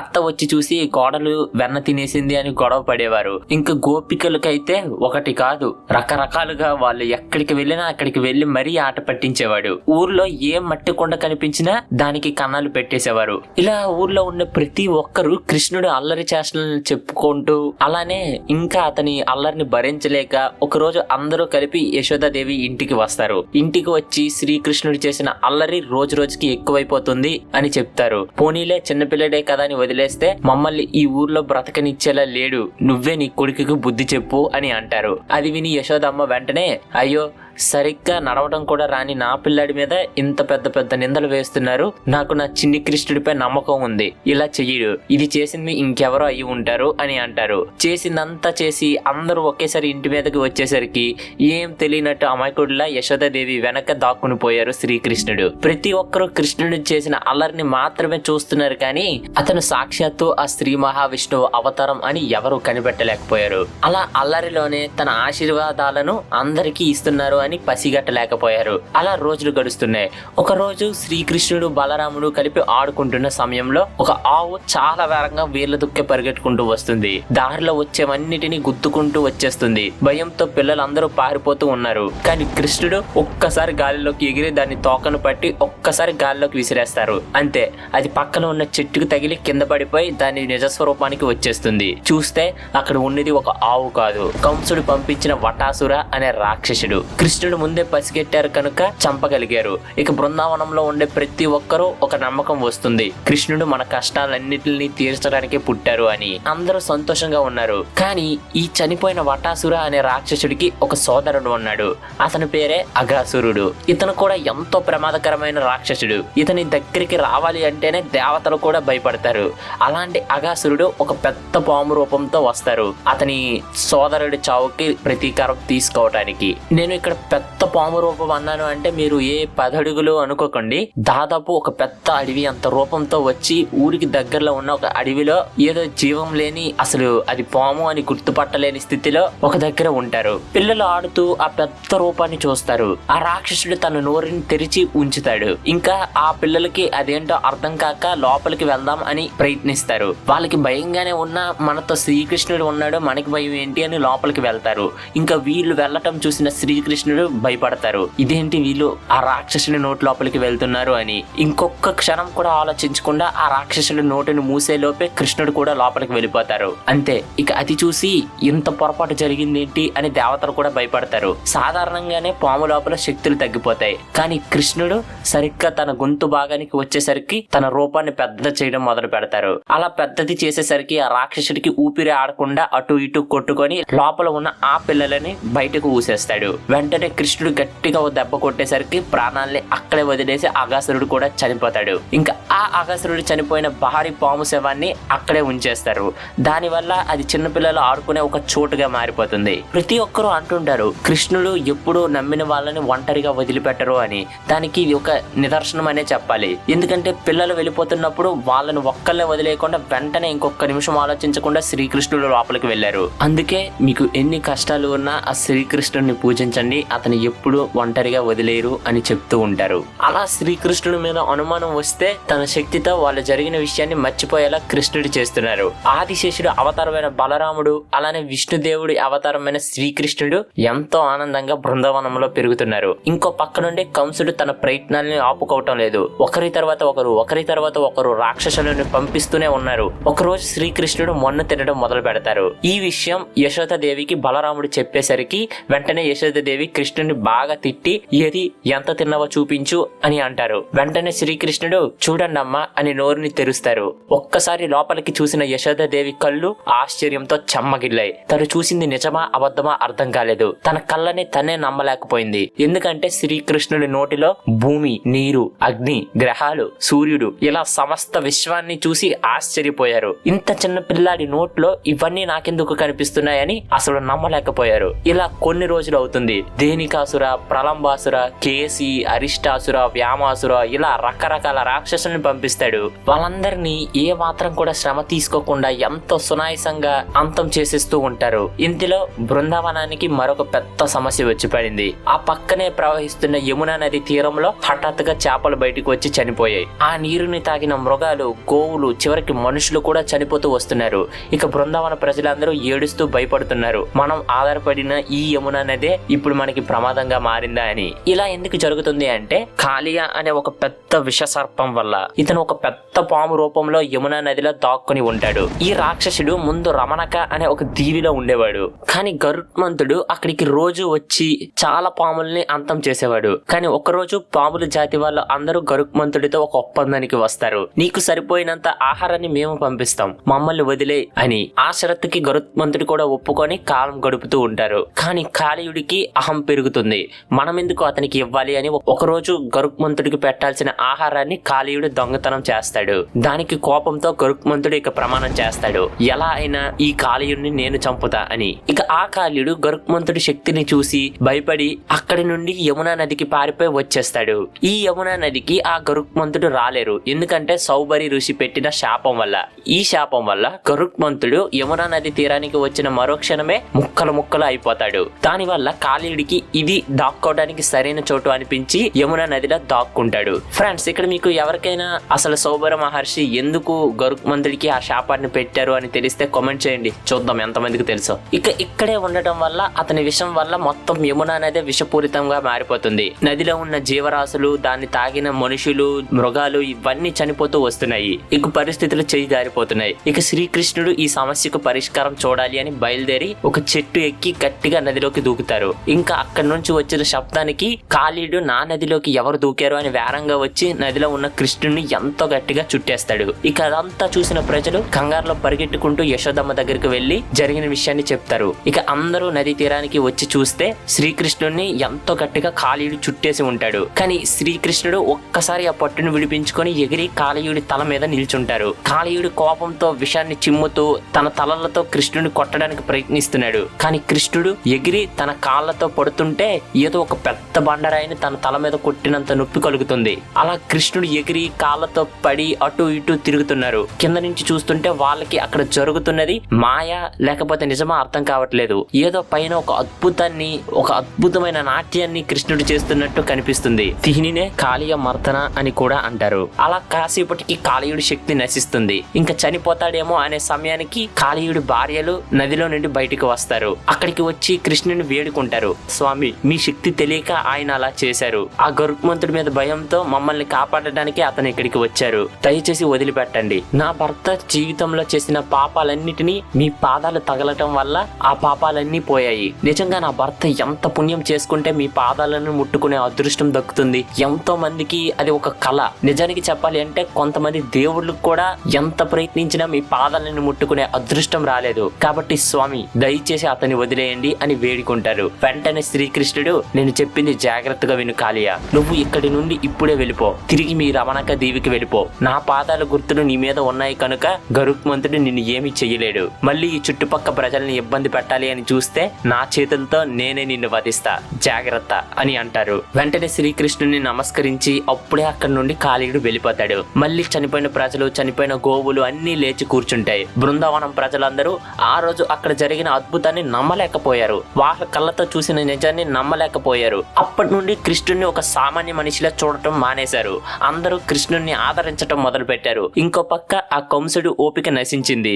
సిద్ధం చేయండి, స్వయంగా నా చేతులతో నేనే ఆ పిల్లాన్ని చంపుతాను. ఏర్పాట్లు సిద్ధం చేయండి మన విజయానికి. ఆ కుర్రాన్ని అంతం చేసి ఇక నాకు తిరగలేదు అనిపించుకుంటా అంటారు. మరి తర్వాత ఏం జరగబోతుంది తెలుసుకోవాలి అంటే ఖచ్చితంగా మీరు మన నెక్స్ట్ ఎపిసోడ్ అయిన MB ఎపిసోడ్ 34 కోసం వెయిట్ చేయాల్సిందే.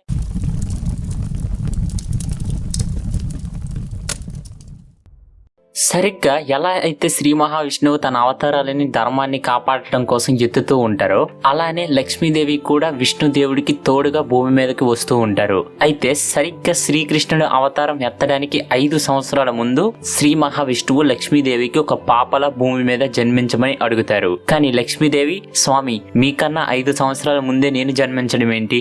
మీరు లేకుండా నేను ఒక్కదానినే ఎలా ఉండగలను అని అంటారు. ఆ తర్వాత శ్రీ మహావిష్ణువు ఎంత అడిగినా ఒప్పుకోరు. కానీ చివరికి ఒక షరతు మీద ఒప్పుకుంటారు. అదే, మీరు భూమి మీదకి వచ్చి నన్ను చేరేటంత వరకు నేను నా కళ్ళని తెరవను. నేను కళ్ళంటూ తెరిస్తే అది మొదట మీ రూపాన్ని చూసేటందుకే అని చెప్తారు. దానికి విష్ణుదేవుడు కూడా ఒప్పుకుంటే ఇక లక్ష్మీదేవి ఒక చిన్న పాపలా మారి భూమి మీదకి వస్తారు. అదే సమయంలో వృషభానుడు అనే ఒక వ్యక్తి రవాలా అనే నదిలో స్నానం చేయటానికి వస్తారు. అప్పుడు అతనికి దూరంలో ఒక పెద్ద కమలపు ఆకారంలో ఏదో మెరుస్తూ ఉంటుంది. అది ఇతని వైపే వస్తుంది. అది ఎంతగా మెరుస్తుంది అంటే దానివల్ల ఆ చుట్టుపక్కల ఉండే వాటికి కూడా అందం వచ్చింది. వెంటనే దాని దగ్గరికి వెళ్ళి చూస్తే అందులో ఒక చిన్న పాప ఉంది. ఆమె చూడటానికి ఎంతో ముద్దుగా, ఎంతో అందంగా ఉంది. ఇక ఆ పాపను ఇంటికి పట్టుకొని వెళ్తాడు. ఈ వృషభానుడికి కీర్తి అనే ఒక భార్య కూడా ఉంది. వీళ్ళిద్దరికి పిల్లలు లేకపోవటం వల్ల ఆ దేవుడే వీళ్ళకి ఈ పాపను పంపించినట్టు అనుకొని ఆ పాపకి ప్రపంచంలోనే ఉన్న ఐశ్వర్యాలు అన్ని సొంతమయ్యేలా రాధ అనే పేరును పెడతారు. మరి తర్వాత ఏం జరగబోతుంది? Hello guys, welcome back to CJ stories Mahabharatam episode number 34.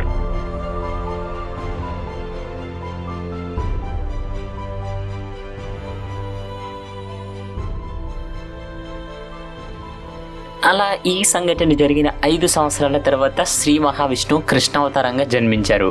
ఇక్కడ చూస్తే 5 సంవత్సరాలు అవుతున్నా రాధ ఇంకా కళ్ళు తెరవకపోవడంతో తల్లిదండ్రులు ఇద్దరు ఎంతో బాధపడతారు, చూపు లేదు అనుకొని. అయితే ఒకరోజు నారద మహర్షి అటువైపుగా నడుచుకుంటూ వస్తుంటే వృషభానుడు తన ఇంటికి రమ్మని పిలుస్తాడు. ఇక నారద మహర్షి వాళ్ళ ఇంటికి వెళ్తే రాధను చూపించి జరిగిన విషయం చెప్పారు. అప్పుడు అసలు విషయం నారద మహర్షికి అర్థమైంది. ఊర్లో ఉండే ప్రతి ఒక్కరిని ఒకరోజు మీ ఇంటికి ఆహ్వానించు, ముఖ్యంగా నీ స్నేహితుడైన నందుణ్ణి అని చెప్పి వెళ్ళిపోతారు. చెప్పినట్టుగానే నందుణ్ణి ఇంటికి ఆహ్వానిస్తారు. అతనితో పాటు అతని భార్య యశోద, అలానే శ్రీకృష్ణుడు, అలానే రుక్మిణి, బలరాముడు వీళ్ళందరూ వస్తారు. అందరూ ఒక దగ్గరే ఉంటే శ్రీకృష్ణుడు మాత్రం అలా చిన్న చిన్న అడుగులు వేసుకొని రాధ ఉన్న గది లోపలికి వెళ్తారు. అంతే, రాధకి ఏదో తెలియని సంతోషం. ఇన్ని సంవత్సరాలు ఎదురు చూస్తున్న సమయం వచ్చిందని ఆనందం. ఒక్కసారి కళ్ళు తెరిచి చూస్తే మొదట ఆ శ్రీకృష్ణుడు అంటే శ్రీ మహావిష్ణువు అవతారాన్ని చూసి ఎంతో మురిసిపోయింది. నిజంగా అద్భుతం కదా. అతను వస్తారు అని చెప్పి కళ్ళు ఉన్న తెరవకుండా 5 సంవత్సరాల పాటు ఎదురు చూడటం అనేది సాధారణమైన విషయం అయితే కాదు. ఇక రాధ కళ్ళు తెరవటం చూసి అక్కడ ఉన్న వారందరూ సంతోషించారు. అలా రోజులు గడుస్తున్నాయి. ఆ తర్వాత అక్కడికి వచ్చిన రాక్షసులందరినీ శ్రీకృష్ణుడు అంతం చేశారు. ఈ కథని మనం ముందు ఎపిసోడ్స్లో చెప్పుకున్నాం. ఎవరైనా చూడకపోతే కింద డిస్క్రిప్షన్లో లింక్ ఇస్తున్నానో చూసేయండి. అలా కృష్ణుడు బాన్సురి అంటే ఒక బ్యాంబో ఫ్లూట్తో అద్భుతంగా పాడేవారు. అతను దానిని వాగించడం మొదలు పెడితే చుట్టుపక్కల ఉండే ప్రజలందరూ అలా కదలకుండా వినేవారు. శ్రీకృష్ణుడిపై గోపికలు అందరూ ప్రేమగా ఉండేవారు. శ్రీకృష్ణుడిపై గోపికలు బంధువులు అందరూ ప్రేమగా ఉన్న కృష్ణుడి ప్రేమ మాత్రం కేవలం రాధాకి మాత్రమే దక్కింది. అందరితో ఉన్నట్టు మాయ చేసి కేవలం రాధాదేవితో మాత్రమే ఉండేవారు. రాసలీలతో గోపికలు అందరితో నాట్యం చేస్తున్నట్టు శ్రీకృష్ణుడు మాయ చేసి కేవలం రాధా దగ్గర మాత్రమే నిజంగా ఉండేవారు. ఒకరోజు రాధాదేవి పడుకుంటున్నప్పుడు కృష్ణుడు రాధాదేవి ప్రేమను గెలుచుకోవటానికి ఆమె పాదాలను పట్టుకొని ఒక రంగు తీసుకొని ఎంతో అందంగా గీయటం మొదలు పెడతారు. ఇక అది చూసిన రాధాదేవి వెంటనే తన పాదాన్ని వెనక్కి లాగి, స్వామి, మీ కీర్తికి మీకు ఉండే గౌరవానికి ఇలా నా పాదాలను మీరు ముట్టుకోకూడదు అని అంటే వెంటనే శ్రీకృష్ణుడు, రాధా, నాకైతే ప్రేమలో గర్వం, అసూయ, ద్వేషం ఇవేవి ఉండవు. ప్రేమ అంటే ఒకరినొకరు అర్థం చేసుకొని ఒకరినొకరిని సంతోషంగా చూసుకోవటం మాత్రమే. ఇప్పుడు నేను చేసిన ఈ పని నీకు సంతోషం కలిగించింది అంటే ఈ రోజే కాదు, నేను ప్రతిరోజు నిన్ను సంతోషంగా ఉంచేటందుకు ఈ పనిని చేస్తాను. అదే ప్రేమ అంటే అని అంటారు. మరొక రోజు కృష్ణుడు అలానే రాధాదేవి ఆడుకుంటున్న సమయంలో భారీగా వర్షం పడుతుంది. వెంటనే శ్రీకృష్ణుడు తన దగ్గర ఉన్న నెమలి పింఛాన్ని తీసి రాధాదేవి మీద పెడతారు. వెంటనే రాధ నవ్వి, ఇంత చిన్న నెమలి పింఛం నన్ను ఎలా తడకుండా ఆపుతుంది అని అంటే వెంటనే శ్రీకృష్ణుడు, మనం చూపించే ప్రేమ నిజమైనది అయితే చిన్న చిన్న వస్తువులు కూడా ఒక గొప్ప రక్షణగా ఉంటాయి అని చెప్తారు. ఇలా వాళ్ళ జంట బృందావనం మొత్తానికి అందం తెస్తుంది. ఒకరోజు బృందావనంలో కడంబ అనే ఒక పెద్ద చెట్టు కింద కృష్ణుడు అలానే రాధాదేవి ఉంటారు. అప్పుడు కృష్ణుడు పూలతో ఒక అందమైన దండను తయారు చేసి రాధాదేవి మెడలో వేసి ఇలా అంటారు, ఇది ఒక పూల దండ కాదు, ఇది నేను నీకు చేసే ప్రమాణం. ఎప్పటి వరకు అయితే ఈ భూమి మీద మానవులలో భక్తి అనేది ఉంటుందో అప్పటి వరకు ఈ రాధా కృష్ణులను ఆదరిస్తూ ఉంటారు, పూజిస్తూ ఉంటారు అని అంటారు. వెంటనే రాధాదేవి కూడా, అలా అయితే నేను ప్రమాణం చేస్తున్నా స్వామి, మీరు ఈ ప్రపంచంలో ఎక్కడికి వెళ్ళినా ఎక్కడ ఉన్నా నేను ఖచ్చితంగా మీకు తోడు ఉంటాను అని అంటారు. ఇలా ఇద్దరు కలిసి పెద్ద అవుతున్నారు. ప్రేమ అంటే ఇలా ఉండాలేమో అని ఆ ఊరి ప్రజలందరూ వీళ్ళిద్దరిని చూసి అనుకుంటూ ఉంటారు. అలా శ్రీకృష్ణుడికి సరిగ్గా 7 సంవత్సరాలు ఉన్నప్పుడు ఊర్లో ఉండే ప్రజలందరూ ఏదో ఒక పూజ కోసం పెద్ద పెద్ద ఏర్పాట్లు చేస్తూ ఉంటారు. అయితే శ్రీకృష్ణుడు ఇదంతా చూస్తూ నందుని దగ్గరికి వెళ్ళి, నాన్న, అసలు ఏం జరుగుతుంది, ఎందుకు అందరూ ఏదో పూజ కోసం సిద్ధమవుతున్నారు అని అతనికి తెలిసినా ఏం తెలియనట్టు అడుగుతారు. దానికి సమాధానంగా, మన పూర్వీకుల నుండి మనం ఈ గోవులు, ఈ పచ్చని చెట్ల మధ్య ఉన్నాము. ఇవన్నీ ఉండాలి అంటే దానికి ప్రథమ కారణం నీరు, వర్షం, ఇవన్నీ. అందుకని మన పూర్వీకుల నుండి ఒక యాగాన్ని చేస్తున్నారు. ఈ యాగం వల్ల ఆ ఇంద్రదేవుడు కరుణ, ఆశీస్సులు మనపై ఎప్పుడూ ఉంటాయి అని చెప్తారు. ఇక శ్రీకృష్ణుడు ఆ ఇంద్రుడి గర్వాన్ని ఎలా అయినా అణచాలి అని అందరితో, నాకు ఈ పూజ ఇష్టం లేదు, ఎందుకో నేను చెప్తా వినండి అని అంటారు. మొదట అందరూ ఒక 7 సంవత్సరాల బాలుడు చెప్పిన మాటల్ని ఎందుకు వినాలి అనుకుంటారు. కానీ తరువాత వినటానికి సిద్ధమవుతారు. కృష్ణుడు చెప్తూ, మనిషి ఎలా బ్రతుకుతాడు అనేది అతని కర్మ నిర్ణయిస్తుంది, అంతేగాని మనం పూజలు చేసినంత మాత్రాన ఆ ఇంద్రుడు కరుణిస్తాడు అని అనుకోవటం తప్పు. మన జీవనం ఎప్పుడు ఆధారపడేది ఈ గోవులపై, అలానే అక్కడ ఉండే గోవర్ధని పర్వతంపై. మనం ఇక నుండి వీటికే పూజలు చేద్దాం అని అంటారు. కృష్ణుడు చెప్పిన మాటలు సరైనవే అనిపించి అందరూ ఇంద్రుడిని పూజలు చేయటం మానేసి గోవర్ధని పర్వతానికి అలానే గోవులకు పూజలు చేయటం మొదలు పెడతారు. ఇందులో కూడా వాళ్ళు చేస్తుంది సరైనది అని వాళ్ళకి అనిపించడానికి అప్పుడప్పుడు శ్రీకృష్ణుడు కూడా ఆ గోవర్ధని పర్వత ఆత్మల ఊరి ప్రజలతో మాట్లాడుతూ ఉండేవారు. ఇక అందరూ ఎంతో ఘనంగా పూజలను పూర్తి చేస్తారు. మన పూజకి ప్రతిఫలం కనిపిస్తుంది అని అనుకుంటారు. ఇక ఈ పూజలు పూర్తి చేసి తిరిగి ఊరికి వెళ్ళిపోతారు. ఇక ఇదంతా చూస్తున్న ఇంద్రదేవుడికి ఎంతో కోపం వస్తుంది. ఇక ఈ ప్రజలందరికీ బుద్ధి చెప్పాల్సిన సమయం వచ్చింది అని ఒక పెద్ద వర్షాన్ని పుట్టిస్తారు. మొదట్లో అది కాస్త చిన్నదిగానే ఉన్నా రోజులు గడుస్తున్న కొద్దీ అది ఒక భారీ తుఫానుగా మారిపోతుంది. పెద్ద పెద్ద గాలులతో ఎంతో గట్టిగా మారిపోయింది. దానివల్ల ఆ చుట్టుపక్కల ఉండే నదులన్నీ పొంగి వరదలలో రావటం మొదలు పెట్టాయి. ఇక ఆ ఊరి ప్రజలకు ఏం చేయాలో అర్థం కావట్లేదు. మొత్తం ఊరికి ఊరు మునిగిపోతుంది. వెంటనే శ్రీకృష్ణుడు, అందరూ మీ ఇంట్లో ఉండే అవసరమైన సామాన్లని పట్టుకొని నాతో రండి అని అంటారు. వెంటనే అందరూ కృష్ణుడు వెనకే వెళ్తే కృష్ణుడు సరిగ్గా గోవర్ధని పర్వతం ముందు నిల్చొని ఉంటారు. ఊరి ప్రజలందరూ ఇప్పుడు ఏం చేయబోతున్నాడు ఈ శ్రీకృష్ణుడు అని అనుకుంటుంటే అక్కడ ఒక అద్భుతం జరుగుతుంది. వాళ్ళ కళ్ళని వాళ్ళే నమ్మలేకపోతారు. ఎందుకంటే ఒక 7 సంవత్సరాల చిన్నపిల్లడు ఒక పెద్ద గోవర్ధని పర్వతాన్ని అమాంతం ఎత్తి తన చిటికల వేణితో మోస్తారు. వెంటనే శ్రీకృష్ణుడు, మీ వస్తువులన్నీ పట్టుకొని ఈ కొండ కిందకి రండి, ఆ వర్షం మిమ్మల్ని ఏమీ చేయలేదు అని అంటారు. అలానే అని ఆ ఊరు ప్రజలందరూ కొండ కిందకు వస్తారు. బయట వర్షం ఎంత జోరుగా పడుతున్నా లోపలికి చిన్న వర్షపు చుక్కైనా రావటం లేదు. అలానే శ్రీకృష్ణుడు తిండి తిండి తిప్పలు మానేసి 7 రాత్రులు అంటే 7 రోజుల పాటు గోవర్ధని పర్వతాన్ని అలానే ఎత్తి ఉంచారు. ఊరి ప్రజలకి ఏం అర్థం కావట్లేదు. ఒక 7 సంవత్సరాల పిల్లాడు ఒక పర్వతాన్ని ఎత్తడమే పెద్ద విషయమా అంటే అలాంటిది ఇన్ని రోజులు అలానే పట్టుకుని ఎలా నించున్నారు అని. ఇక ఇంద్రదేవుడికి అయితే అసలు విషయం అర్థమైంది. ఈ పిల్లాడు సాక్షాత్తు ఆ శ్రీ మహావిష్ణువు అవతారం అని. ఇక తన ప్రయత్నాల్ని ఆపేశాడు. మళ్ళీ దట్టమైన మేఘాలు తప్పుకొని సూర్యుడు ప్రకాశించారు. పొంగిన నదులు తిరిగి వెళ్ళిపోయాయి. ఇక కృష్ణుడు అందరితో ఇలా అంటారు, ఆ ఇంద్రుడు మిమ్మల్ని ఏమీ చేయలేడు, తిరిగి ఊరికి వెళ్దాం, ప్రమాదం తప్పిపోయింది అని అంటారు. సరే అని అందరూ ఆ కొండ నుండి బయటకు వచ్చేసరికి శ్రీకృష్ణుడు మళ్ళీ ఆ పర్వతాన్ని ఎలా అయితే ఎత్తారో సరిగ్గా అదే స్థానంలో మళ్ళీ పెట్టేస్తారు. ఇక అందరూ ఊరికి వెళ్ళిపోయారు. అప్పుడు కృష్ణుడు తిరిగి ఊరికి వెళ్తుంటే ఇంద్రదేవుడు కృష్ణుడి దగ్గరికి వచ్చి, స్వామి, ఈ సృష్టికి నిలయమే మీరు, గర్వంతో నా కళ్ళు మూసుకొని పోయాయి, మీరు ఈ రోజు వాటిని తెరిచారు, ధన్యవాదాలు స్వామి, నన్ను క్షమించండి అని అంటారు. వెంటనే శ్రీకృష్ణుడు, ఇంద్రదేవ, నీ మీద నాకు కోపం లేదు, అధికారం నీ చేతిలో ఉంది అని నువ్వు ఇలా చేసావు, కేవలం నిన్ను మళ్ళీ పాత ఇంద్రుడిలా మార్చడమే నా కర్తవ్యం, నేను కూడా అదే చేశాను అని అంటారు.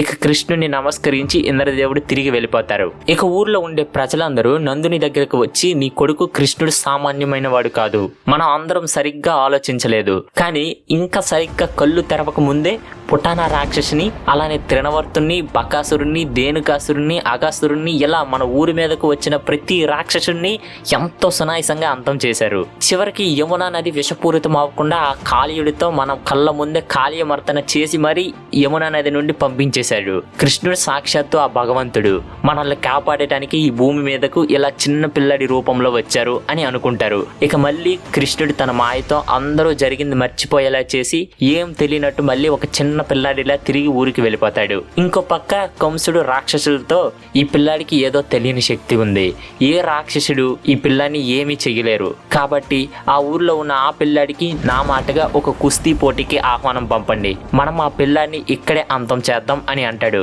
సరే మహారాజా అని మంత్రులు బయలుదేరుతారు. మరి తర్వాత ఏం జరగబోతుంది, కృష్ణుడు అక్కడికి ఎలా వెళ్తారు, ఇంత గొప్ప ప్రేమ కథగా చెప్పుకునే రాధాకృష్ణ పెళ్లి ఎందుకు చేసుకోలేదు, అసలు కంసుడిని శ్రీకృష్ణుడు ఎలా వధిస్తారు, ఇవన్నీ తెలుసుకోవాలి అంటే ఖచ్చితంగా మీరు మన నెక్స్ట్ ఎపిసోడ్ అయిన MB ఎపిసోడ్ 35 కోసం వెయిట్ చేయాల్సిందే.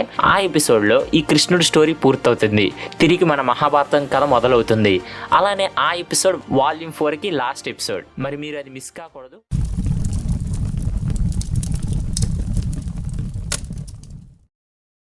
అలా ఆ కంసుడు పంపించిన కుస్తీ పోటీకి ఆహ్వానం బృందావనంలో ఉన్న కృష్ణుడి దాకా చేరింది. ఆ క్షణం కృష్ణుడికి అర్థమైంది, కంస అనే ఒక దారుణమైన రాక్షసుని వధించాల్సిన సమయం వచ్చింది అని. ఊర్లో ఉండే ప్రతి ఒక్కరూ చాలా భయపడతారు. కృష్ణ, నువ్వు ఎట్టి పరిస్థితుల్లో వెళ్ళొద్దు, ఆ కంసుడు ఏదో పెద్ద కుట్రాని పనితే తప్ప ఇలా ఆహ్వానించడు అని అంటే వెంటనే కృష్ణుడు, కంసుడు ఏం చేసినా నా బలానికి సరిపోడు, నేను వెళ్ళి ఆ కంసుడిని అంతు చూసి తిరిగి వస్తా, నన్ను ఆశీర్వదించండి అని పెంచిన నందుని అలానే యశోదాదేవి దగ్గర ఆశీస్సులు తీసుకొని బయలుదేరుతారు. మరి తర్వాత ఏం జరగబోతుంది? Hello guys, welcome back to CJ stories Mahabharatam episode number 35.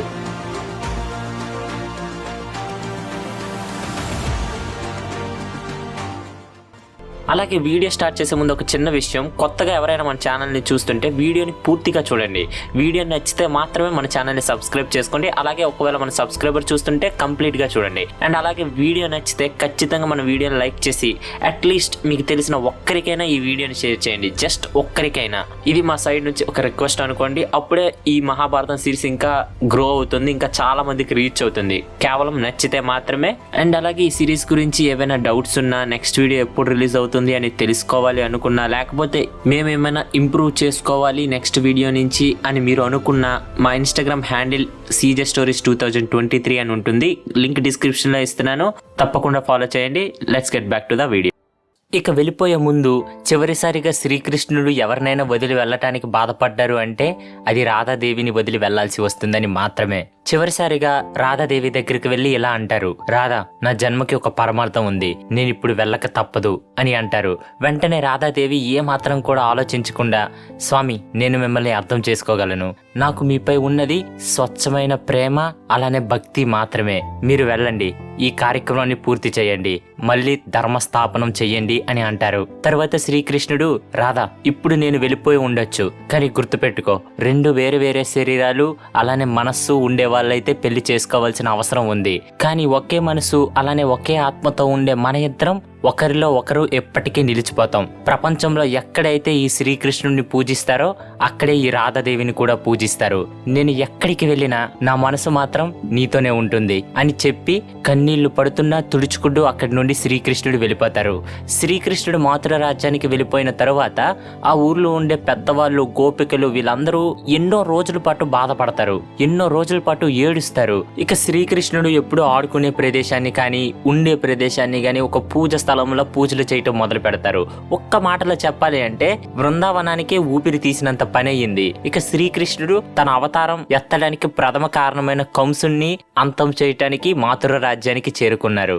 ఇలా మథుర రాజ్యంలో అడుగు పెట్టేటప్పుడు అక్కడ ఉండే ప్రజలందరూ శ్రీకృష్ణుడిని చూస్తుంటే చూడటానికి ఒక 12 సంవత్సరాల బాలుల్లా కనిపించినా అతన్ని చూస్తుంటే ఏదో తెలియని ధైర్యం, మా చివరి ఆశ, మా చివరి నమ్మకం నువ్వే అన్నట్టుగా చూస్తున్నారు. అలా శ్రీకృష్ణుడు బలరాముడు మథుర రాజ్యం లోపలికి అడుగు పెట్టారు. ఎప్పుడు వినటమే కానీ శ్రీకృష్ణుడిని అంతవరకు చూడని కంసుడు కృష్ణుడు అతని దగ్గరికి వస్తుంటే ఏదో తెలియని భయం, ఒళ్ళంతా చెమటలు పుడుతున్నాయి. అయినా సరే ఏదో ధైర్యంగా కనిపించడానికి తన బంగారు సింహాసనం పైన కూర్చొని ఉంటాడు. ఇక సమయం వచ్చింది. ఆ కుస్తీ పోటీని నిర్వహించిన భవనానికి శ్రీకృష్ణుడు బలరాముడు చేరుకుంటారు.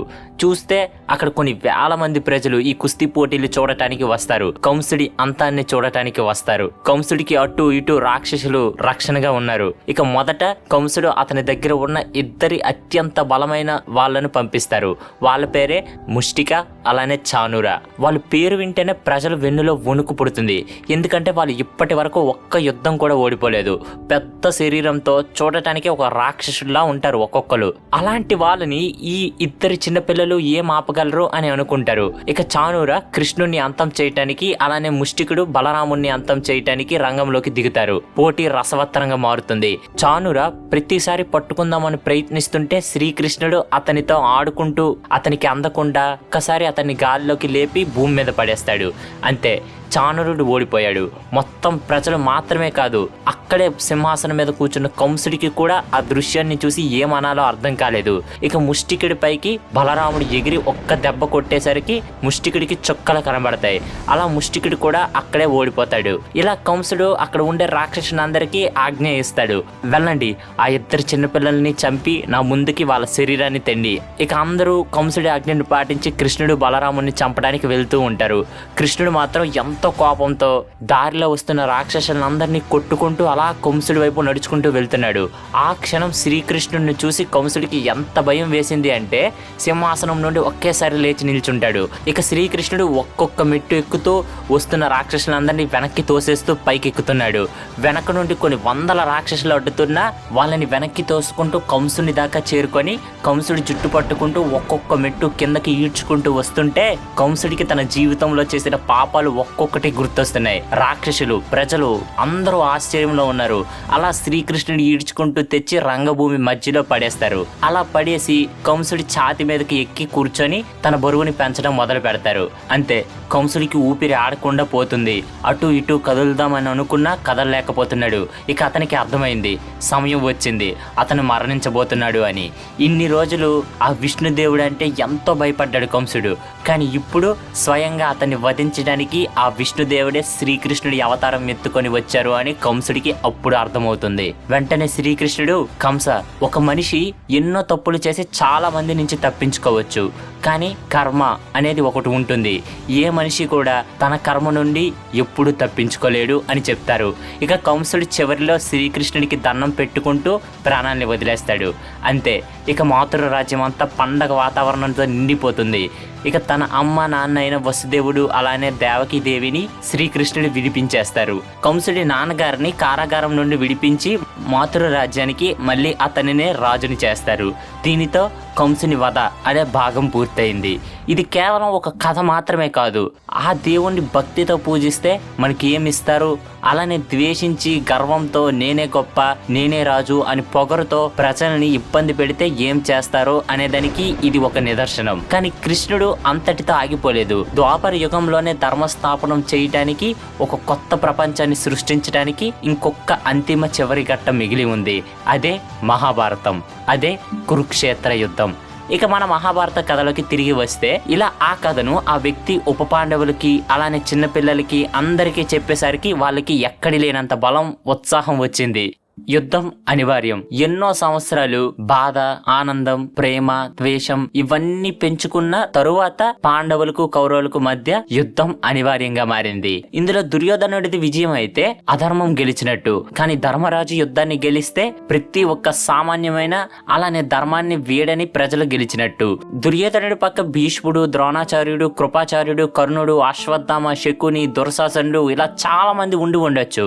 కానీ కృష్ణుడు ఎప్పుడు చెప్తూ ఉంటారు, అధర్మం అనేది ఎంత గొప్పది అయినా, ఎంత బలమైనది అయినా అంతిమ విజయం మాత్రం ధర్మానిదే అని. ఇక సమయం వచ్చింది.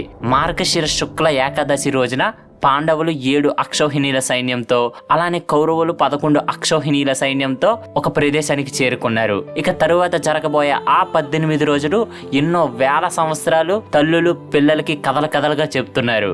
అంతెందుకు, ఇప్పుడు మనం ఆ 18 రోజుల గురించి మాట్లాడుకుంటున్నాము అంటే అర్థం చేసుకోండి ఎంత గొప్ప యుద్ధం జరిగి ఉంటుందో. ఈ మహాభారతం అంటే ప్రతి ఒక్కరికి గుర్తొచ్చేది కేవలం కురుక్షేత్ర యుద్ధం మాత్రమే. కానీ కురుక్షేత్ర యుద్ధం కన్నా గొప్ప విషయం ఏంటో తెలుసా? అసలు ఆ యుద్ధం జరగడానికి గల కారణాలు, యుద్ధాన్ని జరగడానికి అయ్యే కథ. కురుక్షేత్ర యుద్ధాన్ని మహాభారతం అని అనకూడదు. యుద్ధం జరగడానికి జరిగిన సన్నివేశాలే నిజమైన మహాభారతం. మరి తర్వాత ఏం జరగబోతుంది? ఈ కురుక్షేత్ర యుద్ధంలో ఎవరు గెలబోతున్నారు? అసలు ఇది ఎలా జరగబోతుంది? ఇది అంతా తెలుసుకోవాలి అంటే మీరు మన నెక్స్ట్ ఎపిసోడ్ అయిన MB ఎపిసోడ్ 36 కోసం వెయిట్ చేయాల్సిందే. దీనితో ఈ వాల్యూమ్ 4 కూడా పూర్తవుతుంది. నెక్స్ట్ వాల్యూమ్ అంటే ఈ మహాభారతం సిరీస్లోనే లాస్ట్ వాల్యూమ్ ది కురుక్షేత్ర అనేది ఎప్పుడు స్టార్ట్ అవుతుందో మేము త్వరలో అనౌన్స్ చేస్తాం. కానీ గైస్, అంతట్లో మీ నుంచి మాకు ఒక చిన్న రిక్వెస్ట్, ఈ మన మహాభారతం సిరీస్ని మీకు తెలిసిన వారందరికీ షేర్ చేయండి. లాస్ట్ వాల్యూమ్ అనేది అద్భుతంగా ఉంటుంది. కాబట్టి అది స్టార్ట్ చేసే ముందు మనకి ఇంకా ఎక్కువ మంది ఆడియన్స్ ఉంటే మాకు కూడా ఒక బూస్ట్ లాగా ఉంటుంది. సో గైస్, ఖచ్చితంగా మన మహాభారతం సిరీస్ని మీకు తెలిసిన వాళ్ళందరికీ షేర్ చేయండి. అండ్ ఆల్సో మీ అందరికీ చాలా థ్యాంక్స్, ఇప్పటి వరకు బాగా సపోర్ట్ చేశారు. రీసెంట్గా మనకి 10K కూడా పూర్తయింది. అండ్ అలానే ఇలానే సపోర్ట్ చేస్తారు అని అనుకుంటూ ఈ సండే మార్నింగ్న నేను వాల్యూమ్ 4ని రిలీజ్ చేయబోతున్నా. సో ఎవరైనా అన్ని ఎపిసోడ్స్ కలిపి మళ్ళీ చూడాలి అనుకుంటే ఆ వాల్యూమ్ 4ని చూడండి, చాలా బాగుంటుంది. సో గైస్, చెప్పిన పని గుర్తుంది కదా, మీకు వీలైనంత మందికి ఈ సిరీస్ని షేర్ చేయండి. సో గైస్, మీరు ఆ పనిలో ఉండండి. Let's meet again on MB episode 36 volume 4 the Kurukshetra.